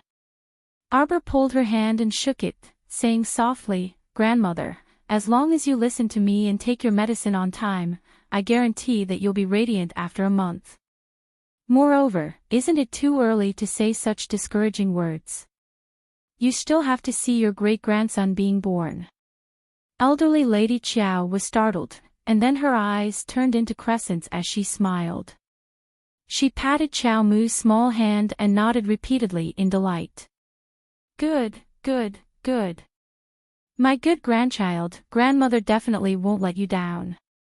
Grandmother will definitely take good care of herself and watch as my precious great-grandchild is born. Feng Gu smiled and curtsied as she entered. His Highness the Crown Prince is here. Grandmother nodded. When she saw Sun Ziyu's tall and straight figure enter, she kept looking at him with a strange gaze. Prince Mo was baffled. After exchanging some pleasantries with grandmother, he practically pulled his wife and fled. After leaving the bedchamber, Crown Prince pulled Sir Jojo into his arms. He narrowed his eyes and looked down at his wife. Tell me honestly, what bad things did you say about me to grandmother just now? Why did grandmother keep looking at him with such a strange gaze? It was as if she expected better from him. What did he do to make grandmother stare at him as if she was looking at an unfilial grandchild? It really made his hair stand on end. Arbor blinked, her gaze somewhat evasive. She muttered, what could I have said? I didn't say anything. Prince Mo looked at the little fellow and saw that she seemed guilty. He immediately reached out and scratched her. Tell me, what did you say? Arbor's little face was wooden. After holding it in for a while, she couldn't help but burst into laughter. She twisted in his arms and said, nothing. He didn't say anything. I still have to go to the outskirts to set up another array. We have to leave tomorrow. Time is tight, so don't fool around. Mo Lien didn't know whether to laugh or cry. When did he fool around? This little fellow was used to bullying him. Just look at her. Whenever the topic was brought up that she didn't want to talk about, she would immediately twist it around forcefully. She didn't know what awkwardness was. Let's go, let's go. Miss Chiao tugged at his sleeve and urged him twice before pulling him out of the palace. Over the past year, the number of zombies on Seekong Planet had clearly decreased by a lot. In addition, there was a continuous stream of cultivators who automatically organized and participated in the zombie clearing missions.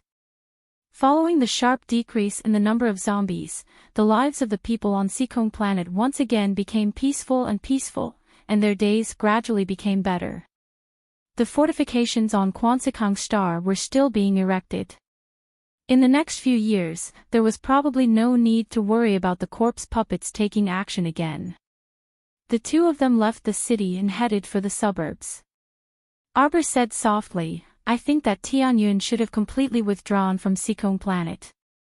Mo Lien nodded. Yeah, I think so too. As such, the number of corpse puppets would not increase because there was no Tianyun controlling them from behind the scenes. The days on Seekong Planet will also become better in the future, and Xiaoyu won't be under so much pressure in the future. Thinking of her increasingly mature and steady 12th brother, a trace of joy also appeared on Mo Lien's face. Yeah. As expected of the younger brother he valued. He was becoming more and more thorough in handling matters now. This time, he also displayed his strength and tenacity when fighting against the group of bandits from the Divine Continent.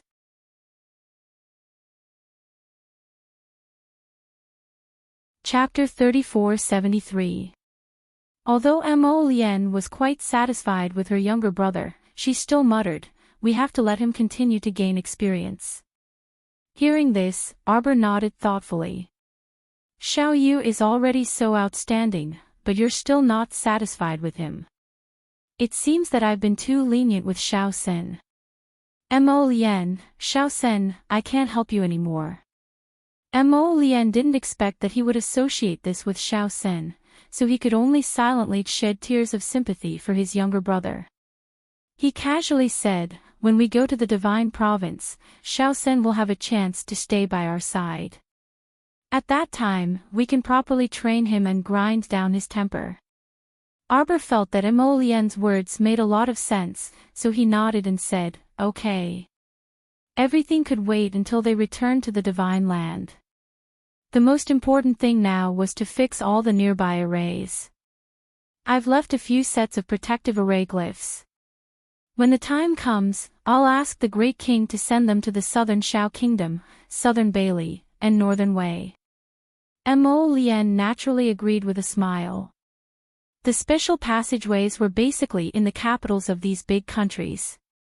As long as these places were protected, it would be even more difficult for people from the 3 states to come again. They had to guard against the wrath of the Heavenly Tao and break JoJo's attack and defense arrays. After suffering a few setbacks, they probably would not dare to cause trouble again. Moreover, when they returned, this matter would not be settled peacefully. They had to continue to punish some people as a warning to others. They had to let them act out and make them scared. Only then would they know how precious life was and that they should cherish the good times. Have the jade stones found in the Panga clan started to be polished into jade pieces? Arbor asked curiously. At this moment, she had used dozens of jade array glyphs, so the blank jade pieces in her hands were basically empty. She switched to using ebony pieces. It's already started. When we return to Dragonflame City, those jade pieces will probably be handed over to you. We can probably hand over 100,000 pieces first. This should be enough for a while. Those jade stones can continue to be produced and polished. It's not far from 1,000,000 jade pieces. Okay. Xiaomu happily nodded her small head upon hearing this. Without these blank jade slips, she couldn't draw talismans anytime and anywhere. She was really not used to it. Li Yao did not expect that the jade of the Pangu clan could be polished into 1,000,000 blank jade pieces. That was not bad at all. Leaving aside the soul-gathering bell and the wealth that Jing Ting had left behind, the jade alone was enough to make the battle against the Pangu clan worthwhile. After the two of them finished setting up the array formation in the outskirts, they strolled around the vicinity. After making sure that there was nothing out of the ordinary in the surroundings, they returned to the city. Arbor returned to the Qiao family, intending to bring his family to the palace for a gathering. The Empress Dowager's body was getting better, and the crisis was gone. The great king was overjoyed and decided to hold a banquet that night. He invited all the officials of the third rank and above to the palace to celebrate. Therefore, after Arbor and the Crown Prince finished setting up the talisman array outside the city, they went back to the city to pick up the Qiao family. Unexpectedly, when they arrived at the Qiao family, they saw a group of servants in gray servant uniforms fighting with several servants of the Qiao family outside the door. His father, Qiao Zhongbang, and his mother, Wei Ziqin, were standing in front of the door with ugly expressions. A few familiar-looking men and women were standing in front of them, and they were arguing with them. Arbor immediately frowned and scolded with a displeased expression. He walked out of the carriage step by step. Mo Lian narrowed her eyes and coldly stared at the group of people who were making trouble in front of the Qiao family's door.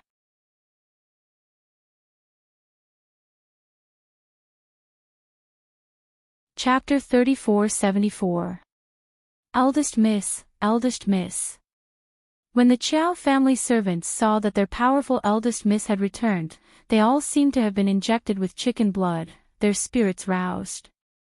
Arbor carefully looked at the people who were quarreling with his parents. He felt that their faces were somewhat familiar, but for a moment, he could not remember who they were. At this moment, Cousin Pu Roland quickly walked out and gracefully bowed. "Greetings to your Highness the Crown Prince, Crown Princess." Arbor hurriedly helped her up. "Cousin need not be so courteous." He then turned to look at the quarreling people and suddenly had a flash of inspiration. That Zhou Yuan from the Zhou family. Wasn't this Cousin Pu Roland's ex-husband, that Zhou Yuan who had kicked up a fuss about demoting his wife to a concubine for the sake of riches and honor? Cousin had already divorced this person, so why was he here to kick up a fuss? Pu Roland nodded and coldly glanced at Zhou Yuan and his people who were kicking up a fuss in front of the Qiao family's entrance. Zhou Yuan's mother, that woman with a head full of pearls and jade and as fat as a pig, was shouting at the top of her lungs, "If not for the disaster your Qiao family caused, how could our family be implicated? Right now, our family's old master has been beaten to death and our family's wealth has been completely stolen. I don't care, you should compensate our Zhou family, you must compensate. Didn't you hook up with the richest family, the Gao family? Do you even care about a trifling sum of money?" Eldest Aunt Xiao Wenxiu angrily glared at Zhou Yuan's mother and sternly shouted, "I advise you not to cause trouble here, or else you won't be able to clean up the mess." "All right. You want to use the Crown Princess to pressure people again." Zhou Yuan's mother was so anxious that her eyes turned red. Just as she was about to pounce, a black shadow flashed forward and grabbed the back of her neck by the clothes. The moment the Purple Forest guards acted, they immediately tidied up the quarreling people in front of the entrance and forced them to lie down. Zhou Yuan jumped in fright. When he turned around and saw the unhappy Crown Prince, he rolled his eyes and hurriedly said, "Your Highness Crown Prince, Crown Princess, it's not that we've come to disturb you on purpose. It's just that our family has been turned into a mess by those experts from the Divine Prefecture. Our days are really difficult to live on. Arbor coldly glanced at them, then his gaze fell on Zhou Yuan's mother. At this moment, the old woman was still cursing incoherently, incessantly seeking death. Arbor lightly raised his hand. Immediately, 2 violet forest guards stepped forward and dragged Zhou Yuan's mother away. Zhou Yuan's eyes immediately filled with terror. He looked towards the cold-faced little crown princess and cried out in alarm, "Crown princess, what are you doing? My mother didn't commit any major crimes. What are you doing? You can't use your noble statuses to be so overbearing and not give people a way out." Arbor icily glanced at him, then shifted his gaze and saw Huifeng walking over while carrying a struggling woman. Huifeng immediately tossed the woman in front of Arbor and cupped his fists. "Crown Princess, this woman is sneaking around the back door." Arbor glanced at the woman, but he couldn't recall who she was. However, Pu Roland raised her voice and angrily shouted, "Gao Qiqi, you're also here to make a fuss. Your Gao family was implicated by the Qiao family and your father died, and all of your family's wealth was taken away by experts." When Gao Qiqi heard this, her gaze instantly sharpened. She jumped up from the ground and struggled to pounce at Pu Roland. "You bitch, whose father are you cursing to die?" Before her claws could reach Pu Roland's face, Huifeng suddenly grabbed her wrist. With a crack, Gao Qiqi immediately squealed like a pig being slaughtered.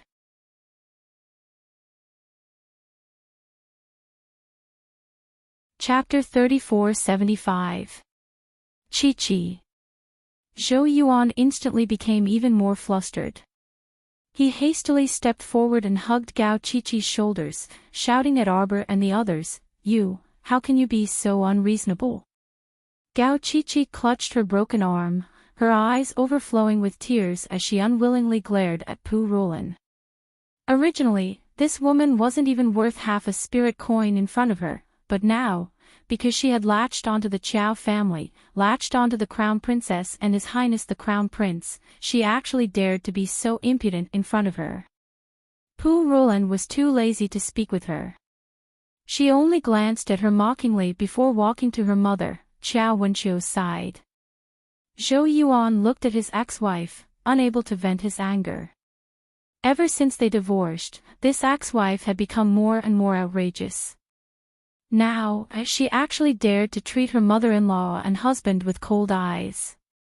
She simply didn't know what she was talking about. Arbor coldly swept a glance over them. "Do you want to confess yourself, or does this crown princess use special methods to make you confess?" Zhou Yuan's eyes darted around, then he wailed, "Crown princess, this lowly one has been wrongly accused. This lowly one really can't continue living at home, so this lowly one thought of borrowing some spirit coins from Roland to get by." Pu Roland coldly interrupted him. "Do you think everyone is a fool? Didn't you all gather at the front door to make a fuss with uncle and aunt so that slut Gao Qiqi could sneak into the Qiao family from the back door?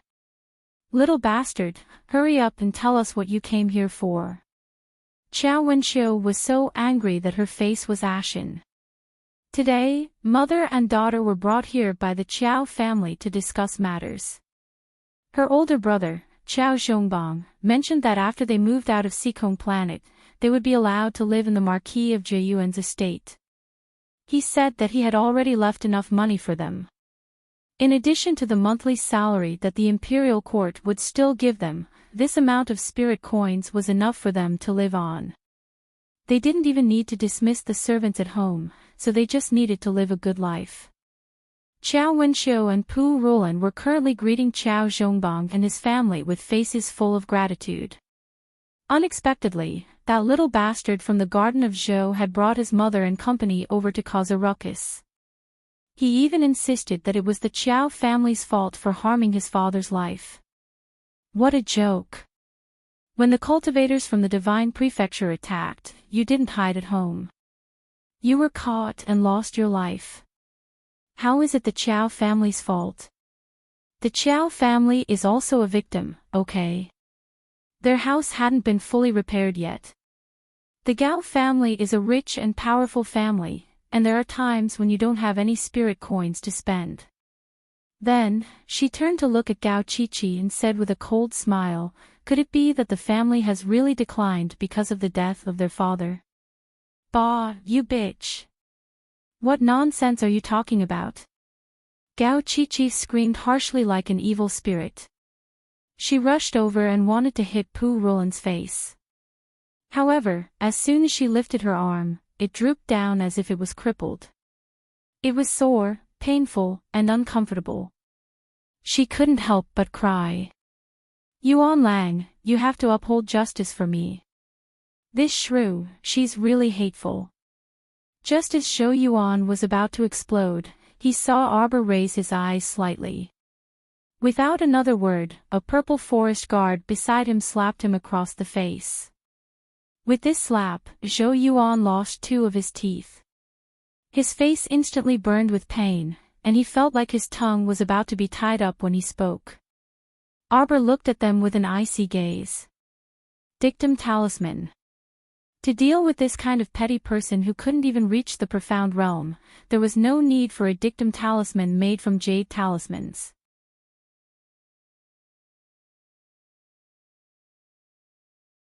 Chapter 3476. It was the lowest grade paper talisman. A blue talisman was enough to make them confess honestly. Speak clearly, Arbor said coldly. Who ordered you to come here and cause trouble? That lord said that the Chao clan has a token to leave the city. He wanted us to steal it and give it to him. Arbor's eyes narrowed dangerously. To the side, Mo Lien coldly looked at the man kneeling on the ground, his mouth opening and closing as he spat out the truth. Her lips curved into an indifferent sneer. So there were still fish that slipped through the net. The young couple looked at each other and saw a hint of coldness in each other's eyes. At this moment, Zhou Yuan also said, that lord killed my father with a single palm strike. We were forced to come to the Chao clan and help him steal the token. At this moment, Gao Qiqi's face was already ashen. Her eyes were filled with resentment as she glared at Zhou Yuan. If she had known earlier, she wouldn't have made a fuss about marrying this pretty boy. When it came down to it, he didn't have the slightest ability to take responsibility. No matter what others asked, he would confess. If he had randomly made up a reason, perhaps they could still have escaped today. But now the crime of colluding with the enemy and betraying the country was bound to fall on their shoulders. Gao Qiqi hurriedly walked forward on her knees and cried out, "No, it's not like that. Listen to me." Arbor swept his sleeve and heavily slapped Gao Qiqi's face. "I didn't ask you to speak." The young crown princess looked at her coldly. She turned her head and continued to ask Zhou Yuan, "Where is that person right now?" "That lord is in our Zhou clan. He was injured 2 days ago. Right now, the entire city is sealed off. There's also a very powerful talisman seal in the sky. He can't get out." Arbor's lips curled. He stepped forward and heavily kicked Zhou Yuan's leg. With a crisp crack, Zhou Yuan woke up from the pain. He hugged his leg and rolled around on the ground. His face was pale from fright. "My son!" Zhou Yuan cried out like a mother in mourning. "Take us to the Zhou clan." Arbor looked at the pretty boy in front of him indifferently and said coldly, "Don't try anything funny, or I'll turn your whole family into ashes." Zhou Yuan's body trembled. At this moment, fear had already seized his mind. He didn't expect that he would be caught red-handed just because he thought of a way to steal a pass token. He even confessed everything in a daze. Now that she thought about it, it was as though she was in a dream just now. Her mind was very clear. Although she was anxious and knew that she shouldn't reveal everything, for some reason, she obediently answered all of the Crown Prince Consort's questions word by word. It was as if his mind had been controlled by something strange at that time, forcing him to reveal everything he knew. Zhou Yuan's mother saw that the situation was not looking good. With a "I-oh," she rolled her chubby body forward and reached out to hug the crown princess's leg, but she was kicked away. "Aya!" Zhou Yuan's mother fell to the ground, slapping her thighs as she wailed, "We had no other choice. Our whole family's lives were in that lord's hands at that time. If we didn't agree to help him, he would have dealt with our whole family like how he dealt with my husband." Arbor heard this and couldn't help but sneer. Ha! They sounded really pitiful, but just now, their faces were really ugly to the extreme.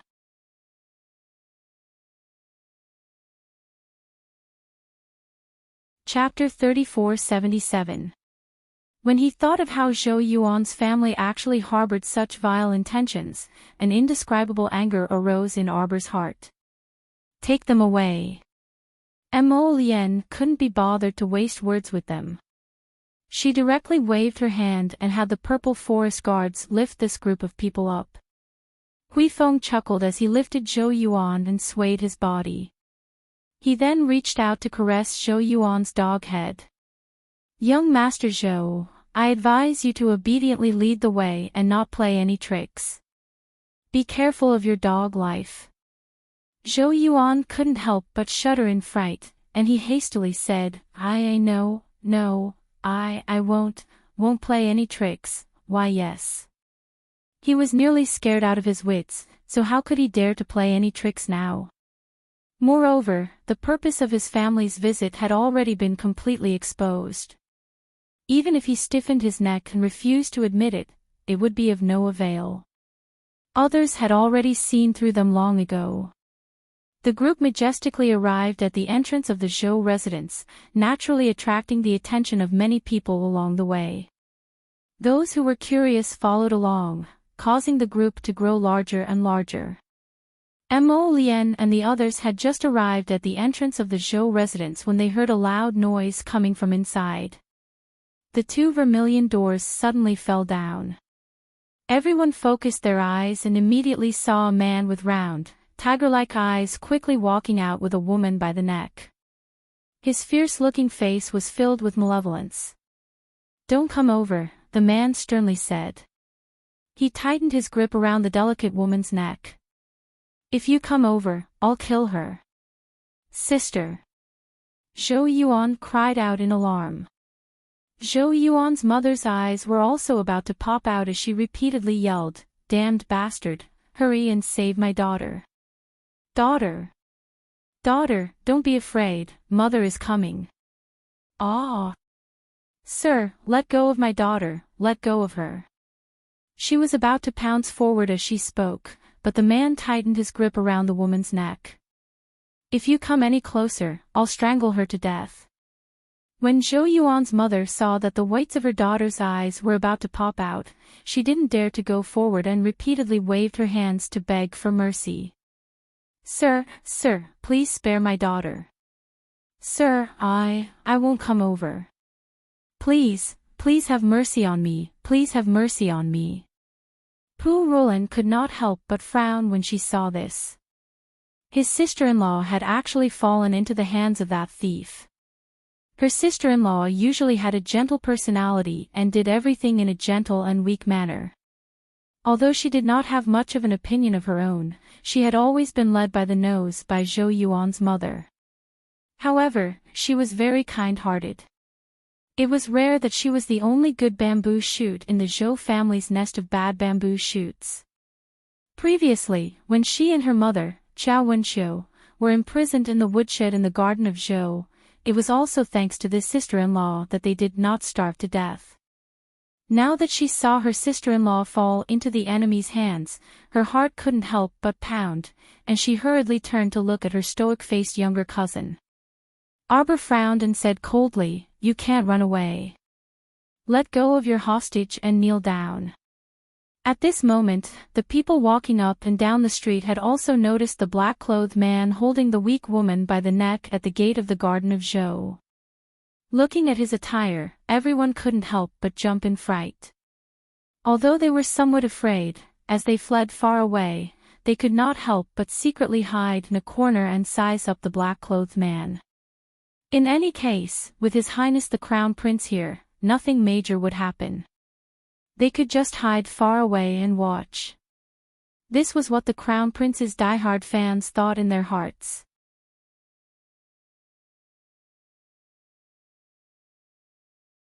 Chapter 3478. Arbor coldly gazed at that black-clothed man, his voice icy as he said, still not surrendering.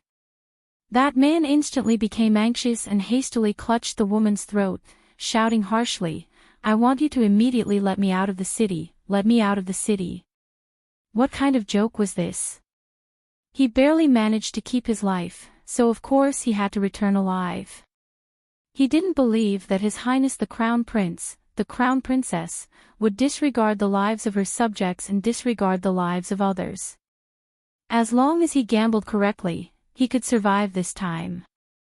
The black-clothed man hastily said and clutched that delicate woman's neck, retreating several steps. "You won't let me go?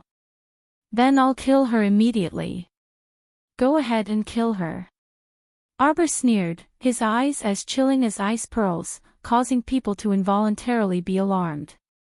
"It's her honor to be able to sacrifice herself for our Mo kingdom. The royal family of the Mo kingdom will erect a monument for her and inscribe inscriptions to extol her noble character."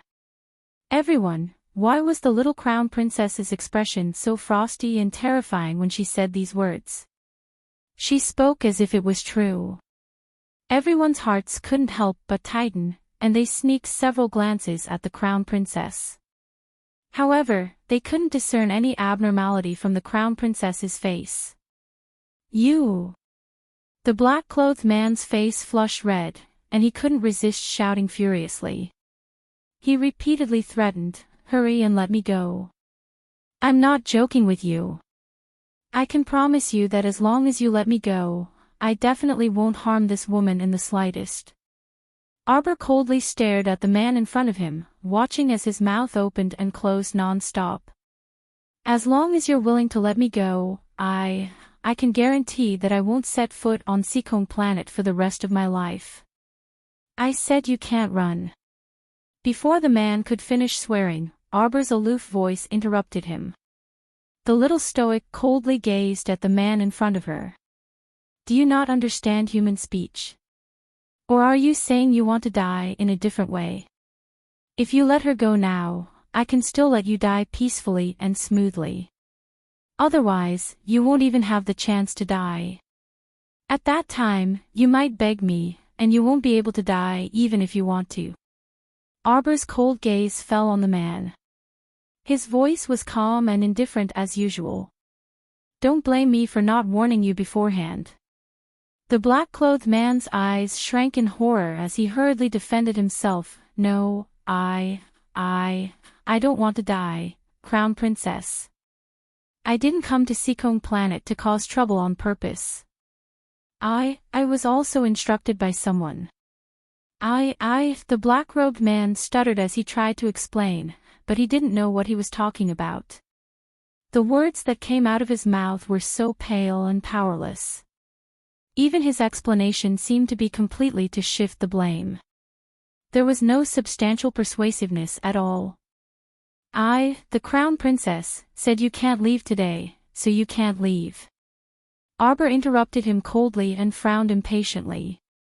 "If you still persist in going about things the wrong way, then don't blame me, the Crown Princess, for being merciless." The black-clothed man's eyes instantly widened as he looked at her in horror. "No way, you're lying to me." "Ah!" Suddenly, a white figure swiftly scuttled over and bit the webbing between his thumb and index finger at lightning speed. He instantly felt his hand go numb, and his entire arm drooped down. The long sword fell to the ground with a clang. His eyes were filled with terror.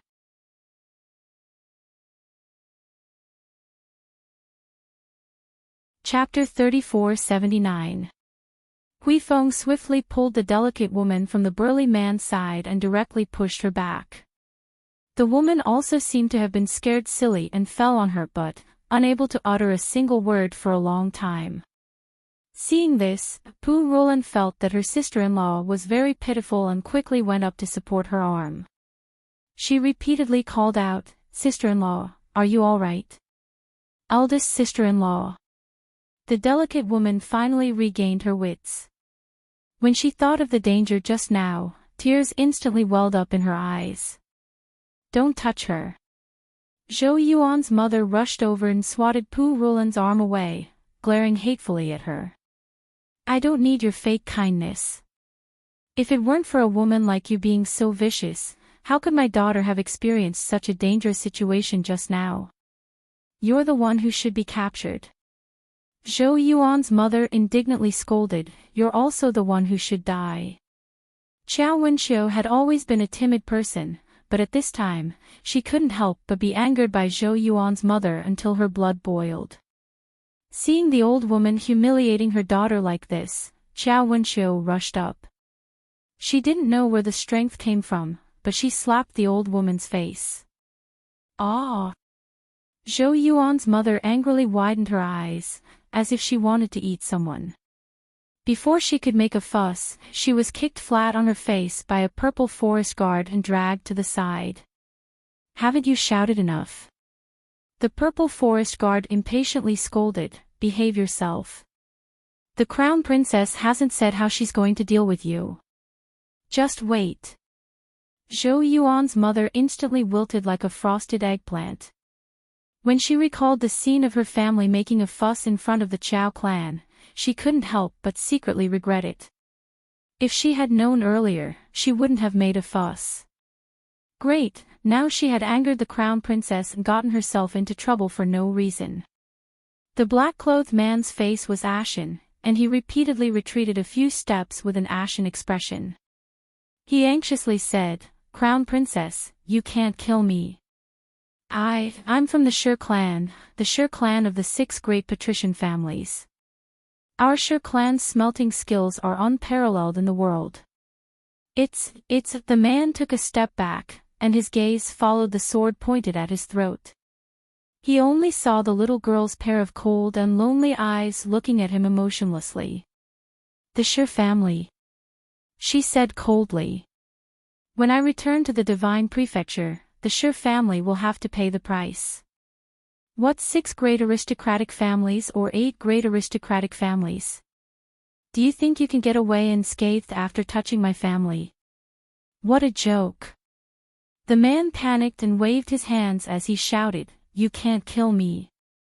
You can't kill me." Arbor smirked and sneered, "I know you want to die in a different way." "Chirp chirp."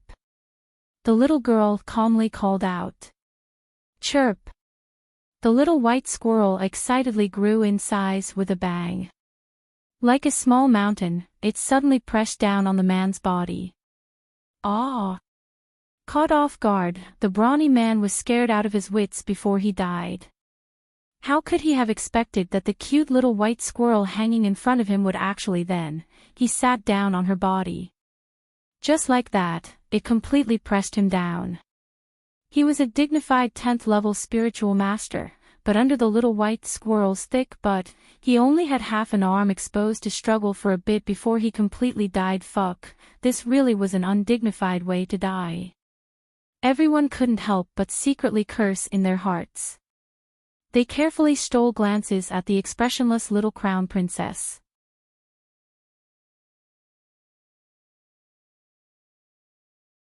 Chapter 3480. Alright, the young crown princess seemed to have already reminded this lord before. She had even asked him again and again if he wanted a different way of dying, but he did not listen. Everyone could not help but sigh and shake their heads. Soon after, they heard the crown princess coldly say, "Banish the Zhou family to the bitterly cold lands of the northwest. In this lifetime, they are not allowed to return to the Mo kingdom capital." Zhou Yuan plopped down on the ground, staring blankly at this stoic-faced crown prince consort whose face was filled with indifference. He muttered, "No, you can't treat us like this. You can't do this." Arbor swept a glance over him. "Oh. You don't want to be banished. That is to say, you want to die a bit more quickly. Colluding with the enemy, betraying the country, leading the wolf into the house, harboring the enemy. Arbor's cold and desolate voice clearly fell into the ears of Zhou Yuan's family. Don't want to be banished. Do you want to die? Zhou Yuan's mother turned pale with fright and widened her eyes. She hastily crawled forward and covered her son's mouth with one hand. At this moment, she finally regained her wits. Just how stupid of a thing had she done before? Watching the young crown princess turn around and leave, the old woman opened her mouth but was unable to make a sound for a long time. She did not dare to make a fuss again. The young crown princess was clearly a little fellow who could be persuaded by reason but not cowed by force. If she dared to make a fuss in front of her again, her end would only be more miserable and tragic. Thinking of this, Zhou Yuan's family was like a defeated rooster, their heads drooping as they were escorted away. Pu Rulan sighed in relief and secretly clasped her hands with her mother, Qiao Wenxiu. In the future, when this family left the capital, their days should be much smoother. At least they would not have to constantly face this disgusting family. However, Pu Rulan sighed and glanced back at her sister-in-law. She pitied her delicate and weak sister-in-law. Life in the bitterly cold lands of the northwest would probably not be easy. Qiao Wenxiu shook her head and also sighed. This Miss Gao is truly unlucky. She was the daughter of a wealthy family, but in the future, she would have to follow Zhou Yuan and his family to the bitter cold of the northwest and be sent to work. However, Qiao Wenxiu only sighed a little and then put away the trace of sympathy that occasionally appeared. To put it bluntly, these people had only themselves to blame. In the future, the mother and daughter should just live their own lives and not think too much about other things. That night, the palace banquet held by the old great king was very lively. All the officials and their families were gathered together, and it could be considered a joyous and harmonious atmosphere. Nothing strange happened all the way until they left in the middle of the night. This made all the officials who were on tenterhooks sincerely shed tears of sympathy for themselves. They were truly frightened by this banquet. He still remembered that every time the great king held a banquet, there would always be all kinds of situations. Today's palace banquet was truly smooth and beautiful. During this time, a small incident occurred. The 10th Princess Molly proposed a toast to the crown princess and accidentally spilled wine on the crown princess. Apart from this, the entire banquet passed without any disturbances. It was so peaceful that these officials did not dare to believe their eyes. After the banquet, Arbor and the crown prince led the Qiao family back to the eastern palace. Along the way, he saw Mo Lian frown. Arbor could not help but glance at her curiously. Why are you always frowning? Today, Molly proposed a toast to you and intentionally spilled wine on you.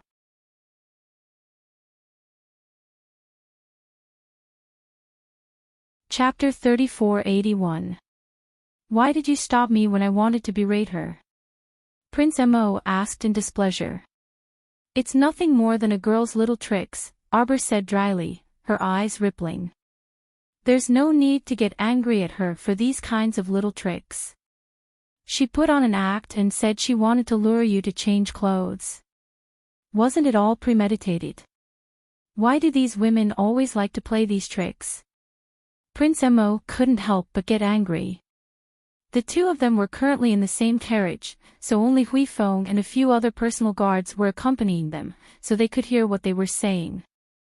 The Qiao family was in the carriage behind them. Father and second uncle were already dead drunk and were currently snoring in the carriage.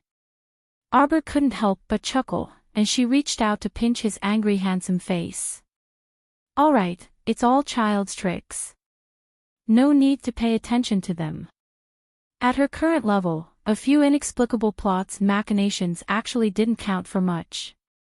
In the face of absolute strength, she could just crush those small conflicts that couldn't be seen in public. There was no need to get angry. I think she's living too comfortably. Mo Lien said angrily. In any case, he wouldn't allow anyone to have crooked thoughts about him, Jojo. He couldn't even bear to let her suffer the slightest bit of grievance, so why should she be bullied by others? Arbor couldn't help but chuckle. She then grabbed his hand and blinked. I heard that when the enemy came from the Divine Prefecture, the 10th princess was humiliated before you rushed to the royal palace. After the incident, she seemed to have sought death the night she returned to the palace. If she really didn't want to live, she could have died that night, Mo Lien said apathetically. To put it bluntly, everything was merely an act in order to gain the old great king's attention and pity in hopes of obtaining more benefits. He understood this father of his too well. Although he was a repulsive person who lost his mind due to lust, he had always been benevolent toward his children. Arbor glanced at the crown prince's disdainful gaze and couldn't help burrowing into his embrace with a chuckle. She moved her little head and comforted, "All right. We're all going back tomorrow. Why do you have to be angry with your insensible sister? Anyway, we won't have many chances to meet in the future. When I come back in a few years, she might have already been married off. Naturally, we won't have to meet again. I must teach her a lesson." Prince Mo said coldly. Arbor raised his head and looked at him. His big eyes curved as he casually advised, "I think she must be angry that this happened because of me. In fact, it was indeed our Qiao family that caused her to be humiliated. It's just a trivial matter. We're leaving tomorrow, so don't bother with her anymore." Humph! Prince Mo reached out and hugged her, his chin rubbing against her little head. "You have a good temper. I have to tell Mother to marry off this troublesome girl as soon as possible, so that you won't be wronged when we come back in the future." Arbor looked at him speechlessly. He reached out to hold his face and said softly, "A girl's marriage is extremely important. Don't get involved. Just ignore her in the future. She's your sister after all, so you don't have to be too harsh on her." Mo Lien's eyes brightened. He reached out to hug his little wife and said with a smile, "All right then, I'll listen to my wife." When his wife said that a girl's marriage was extremely important, she looked at him with bright eyes, as if there were stars shining in them. It almost melted his heart.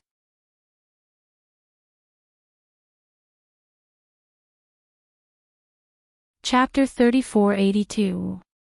After returning to the Eastern Palace that night, Arbor asked Mo Lien to set up a defensive barrier and send his family members directly into Paradise Planet. After helping her father and second uncle sober up, Xiaomu led her joyous family members on a tour around Paradise Planet. Then, he took some time to chat with senior sister Su Shanshan before instructing her to take her medicine and go to bed quickly. Early the next morning, Arbor and Mo Lien bade farewell to the Empress Dowager, the Great King, Empress Xiao, and the others, and left Sikong Planet. This trip to and fro between Sikong Planet and the Divine Continent, riding the crimson firmament blue waves, was simply a walk in the park. It didn't take long for them to return to Qinghua City. Now that their family members had been brought back to them, Arbor and Mo Lien were naturally much more relaxed.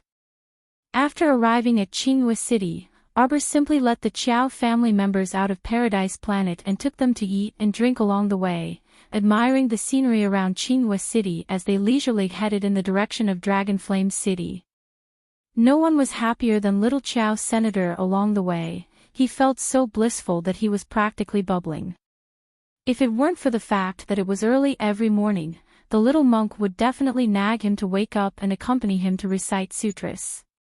No, read books. He felt that his days would be even happier. The green hills were far away, and the clouds were floating lightly. It was already May, and the weather was gradually getting hotter.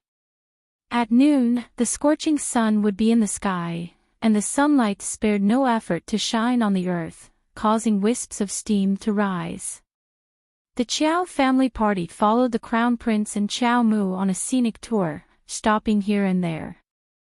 After nearly half a month's time, they finally arrived 1.5 kilometers away from the outskirts of Dragonflame City. Xiao Sen excitedly peeked his little face out of the carriage curtains and looked around curiously. He pointed at the tall gate in front of them and exclaimed, "I see the words Dragonflame City. This child." Wei Ziqin helplessly glanced at her son and hurriedly reached out to pull Xiao Sen's little body back. "Sit properly. Don't just sit there all day without a proper posture." "Mom, you're always talking about me." Xiao Sen pouted and muttered. Jolin chuckled. "You're like a frisky monkey. If your mother doesn't scold you, who else would she scold?" She called out to her younger brother. She turned her head and saw the little monk holding a vegetable bun and gnawing on it. The bun was very big, and only a pair of black eyes could be seen from behind the bun. He looked a little funny. Jolin couldn't help but reach out and rub his little bald head. He laughed and said, "Little monk, why are you so interesting? Don't take any interest in this little monk." The little monk hurriedly slapped Jolin's hand away and touched his bald head. He said righteously, "This little monk is a person who is devoted to Buddhism. Once I enter the temple, I will be a monk for life." His hand that was holding the vegetable buns was still stained with a lot of grease.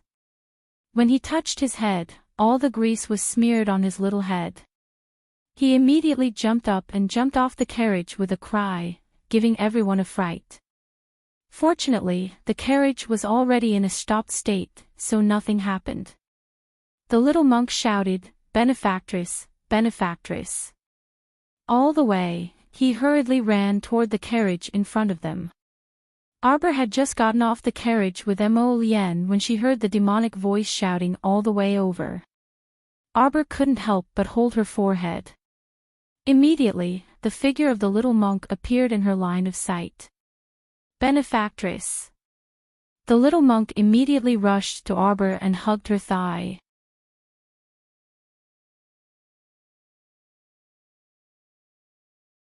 Chapter 3483. The little fellow called out, "Female benefactor, female benefactor, this little monk's head is oily, it's uncomfortable." Arbor was speechless. Mo Lien snickered and pulled that little monk down from Chow Chow's lap. He swayed the little monk in his hand as he asked with a spurious smile, "Benefactress's husband will help you wipe your head?" "No." The little monk immediately rejected her without giving her any face. "I want female benefactor." As they spoke, the city gates suddenly opened and a troop of cavalry rushed out. The leader was a young general dressed in battle armor. His expression was solemn and stern. Hundreds of cavalry quickly arrived beside the group. The leading general hurriedly pulled on the reins and jumped off his horse. He strode forward and cupped his hands in greeting. "This general, Zhongli Ping, greets Crown Prince and Crown Princess." Prince Mo looked deeply at the young general in front of him and nodded. "Where did little General Zhongli go?" "In reply to your highness." Zhongli Ping said very respectfully, "This general is following His Majesty's orders to go to the 10-mile slope to receive a divine pill refiner." Upon hearing this, Xiao Mu sized him up. Zhongli Ping. Great General Zhongli's son. Previously, at grandfather's banquet, this great General Zhongli was clearly forced by the Crown Prince to go to His Majesty and hand over his resignation letter. Why was his son still working for His Majesty in the imperial court? Zhongli's residence had secretly accumulated many powerful divine realm cultivators deep in the mountains and forests. How could His Majesty tolerate such a person with ulterior motives? Impossible. Then what was the reason that Zhongli Ping was still in the imperial court? Could it be that it had something to do with this divine pill refiner that he was about to receive? Mo Lien gazed deeply at Zhong Liping, inwardly admiring this Zhong Liping's current tranquil appearance. Logically speaking, Prince Mo had forced Zhong Li's family into such a state. When Zhong Liping saw him this time, he should have the look of someone who had met an enemy with eyes filled with hatred. However, this brat did not show any emotion. He was actually able to keep his composure. Oh. I wonder which divine grade alchemist it is. Mo Lian asked. Zhong Liping cupped his hands again and said respectfully, reporting to your highness, this is this general's distant cousin, Shani Su, cousin Shan. Mo Lian frowned slightly. Oh. However, he didn't know that the extremely famous young divine grade alchemist actually had such a relationship with the Zhongli clan. Distant cousin. Mo Lian nodded. Go ahead. Yes, your highness. Zhong Liping's performance was pretty good. From the beginning to the end, he didn't show any disrespect to the crown princess. Hearing that his highness was letting them go, he respectfully bowed to the couple. Then, he waved his hand and led the 100-man team forward. This person, Zhong Liping, does have some of his father's awe-inspiring presence. Mo Lian commented dryly. It was just that the wives he married were all so stupid. They were all troublemakers who couldn't help. Arbor tilted his little head and took out a clean handkerchief. He carefully wiped the oil stains on little Baldy's head and asked, Who is Shani Su? Mo Lian smiled. Shani Su is a rather famous divine grade alchemist in the 3 continents. She is only 28 years old now. 3 years ago, she entered the divine grade alchemist sect. Sir Jojo made an "oh" sound and didn't say anything else. Mo Lian lowered his head to look at his little emperor and pulled her into his embrace.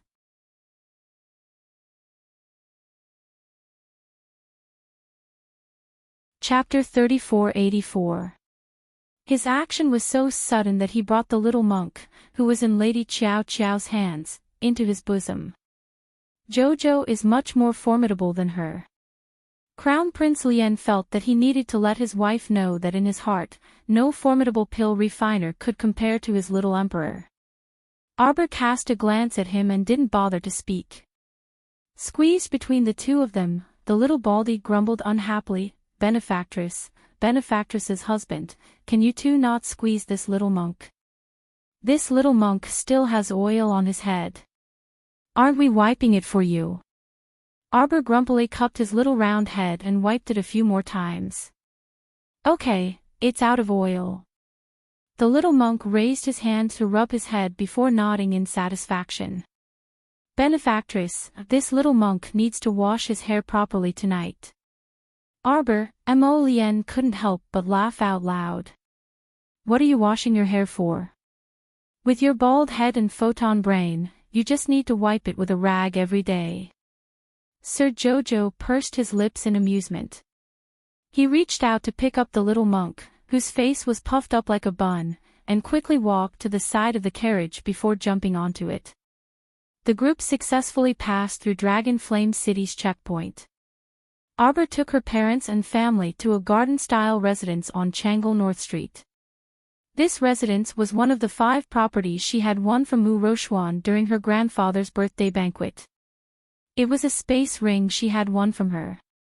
The space ring just happened to store some talisman puppets and elixir pills, which she handed to little Six Zhang and the huge bear squad. This residence was just right for her parents and family to live in. It was also close to her Kai-Dai Pavilion and precious painting workshop. Changle Main Street was also a bustling area where every inch of land was worth its weight in gold. Even this medium-sized garden-style residence located here was also worth a lot. The Qiao family's arrival was sudden. Fortunately, they had hired someone to clean this residence for a long time, so the environment was relatively clean. This residence was still smaller than the Marquis of Jiayuan's estate that they used to live in, but it was enough for a family to live in. The courtyard was also exquisitely renovated. There were pavilions, terraces, and playhouses. The environment looked very comfortable and elegant. The family moved into the new residence and naturally took some time to tidy up. Wei Ziqin saw that the sky was gradually darkening and urged her daughter to quickly return to the palace with the crown prince to rest. Anyway, it wouldn't be good to tidy it up in a day or two. They planned to stay here first and tidy it up slowly later. When he was free, he would go to the broker house and buy 2 servants, and everything would be on the right track. Not long after the young couple returned to the Eastern Palace, a young eunuch hurriedly came to deliver a message, saying that His Majesty urgently summoned the Crown Prince for an audience. Mo Lian reluctantly let go of his wife and went to report to his father's extreme time hole. Arbor, on the other hand, took a combat bath. He was so tired that he lay on the bed and rolled around. The past few days had been really thrilling. Fortunately, this half a month of sightseeing had soothed his anxious heart quite a bit. Arbor lay on the bed, thinking that he might be able to receive the 100,000 blank jade slips tomorrow. He also had to go to Fish Orchid Planet to draw talismans. Recently, his realm had stabilized quite a bit. It was time to advance to the next level. As he thought about it, he fell asleep in a daze. In the middle of the night, he suddenly woke up with a start. He reached out to touch the empty and cold bedding beside him. He rolled over and sat up, his little face immediately puffing up. Jojo's Lotus was gone. You're tuning into the LoveLore Library YouTube channel. We're so grateful for your support, and don't forget to subscribe to join us on this incredible journey through captivating stories. Your generosity through donations truly makes a world of difference, as it's the primary source of revenue that allows me to expand and enhance this channel for you. Thank you from the bottom of my heart for being a part of this adventure.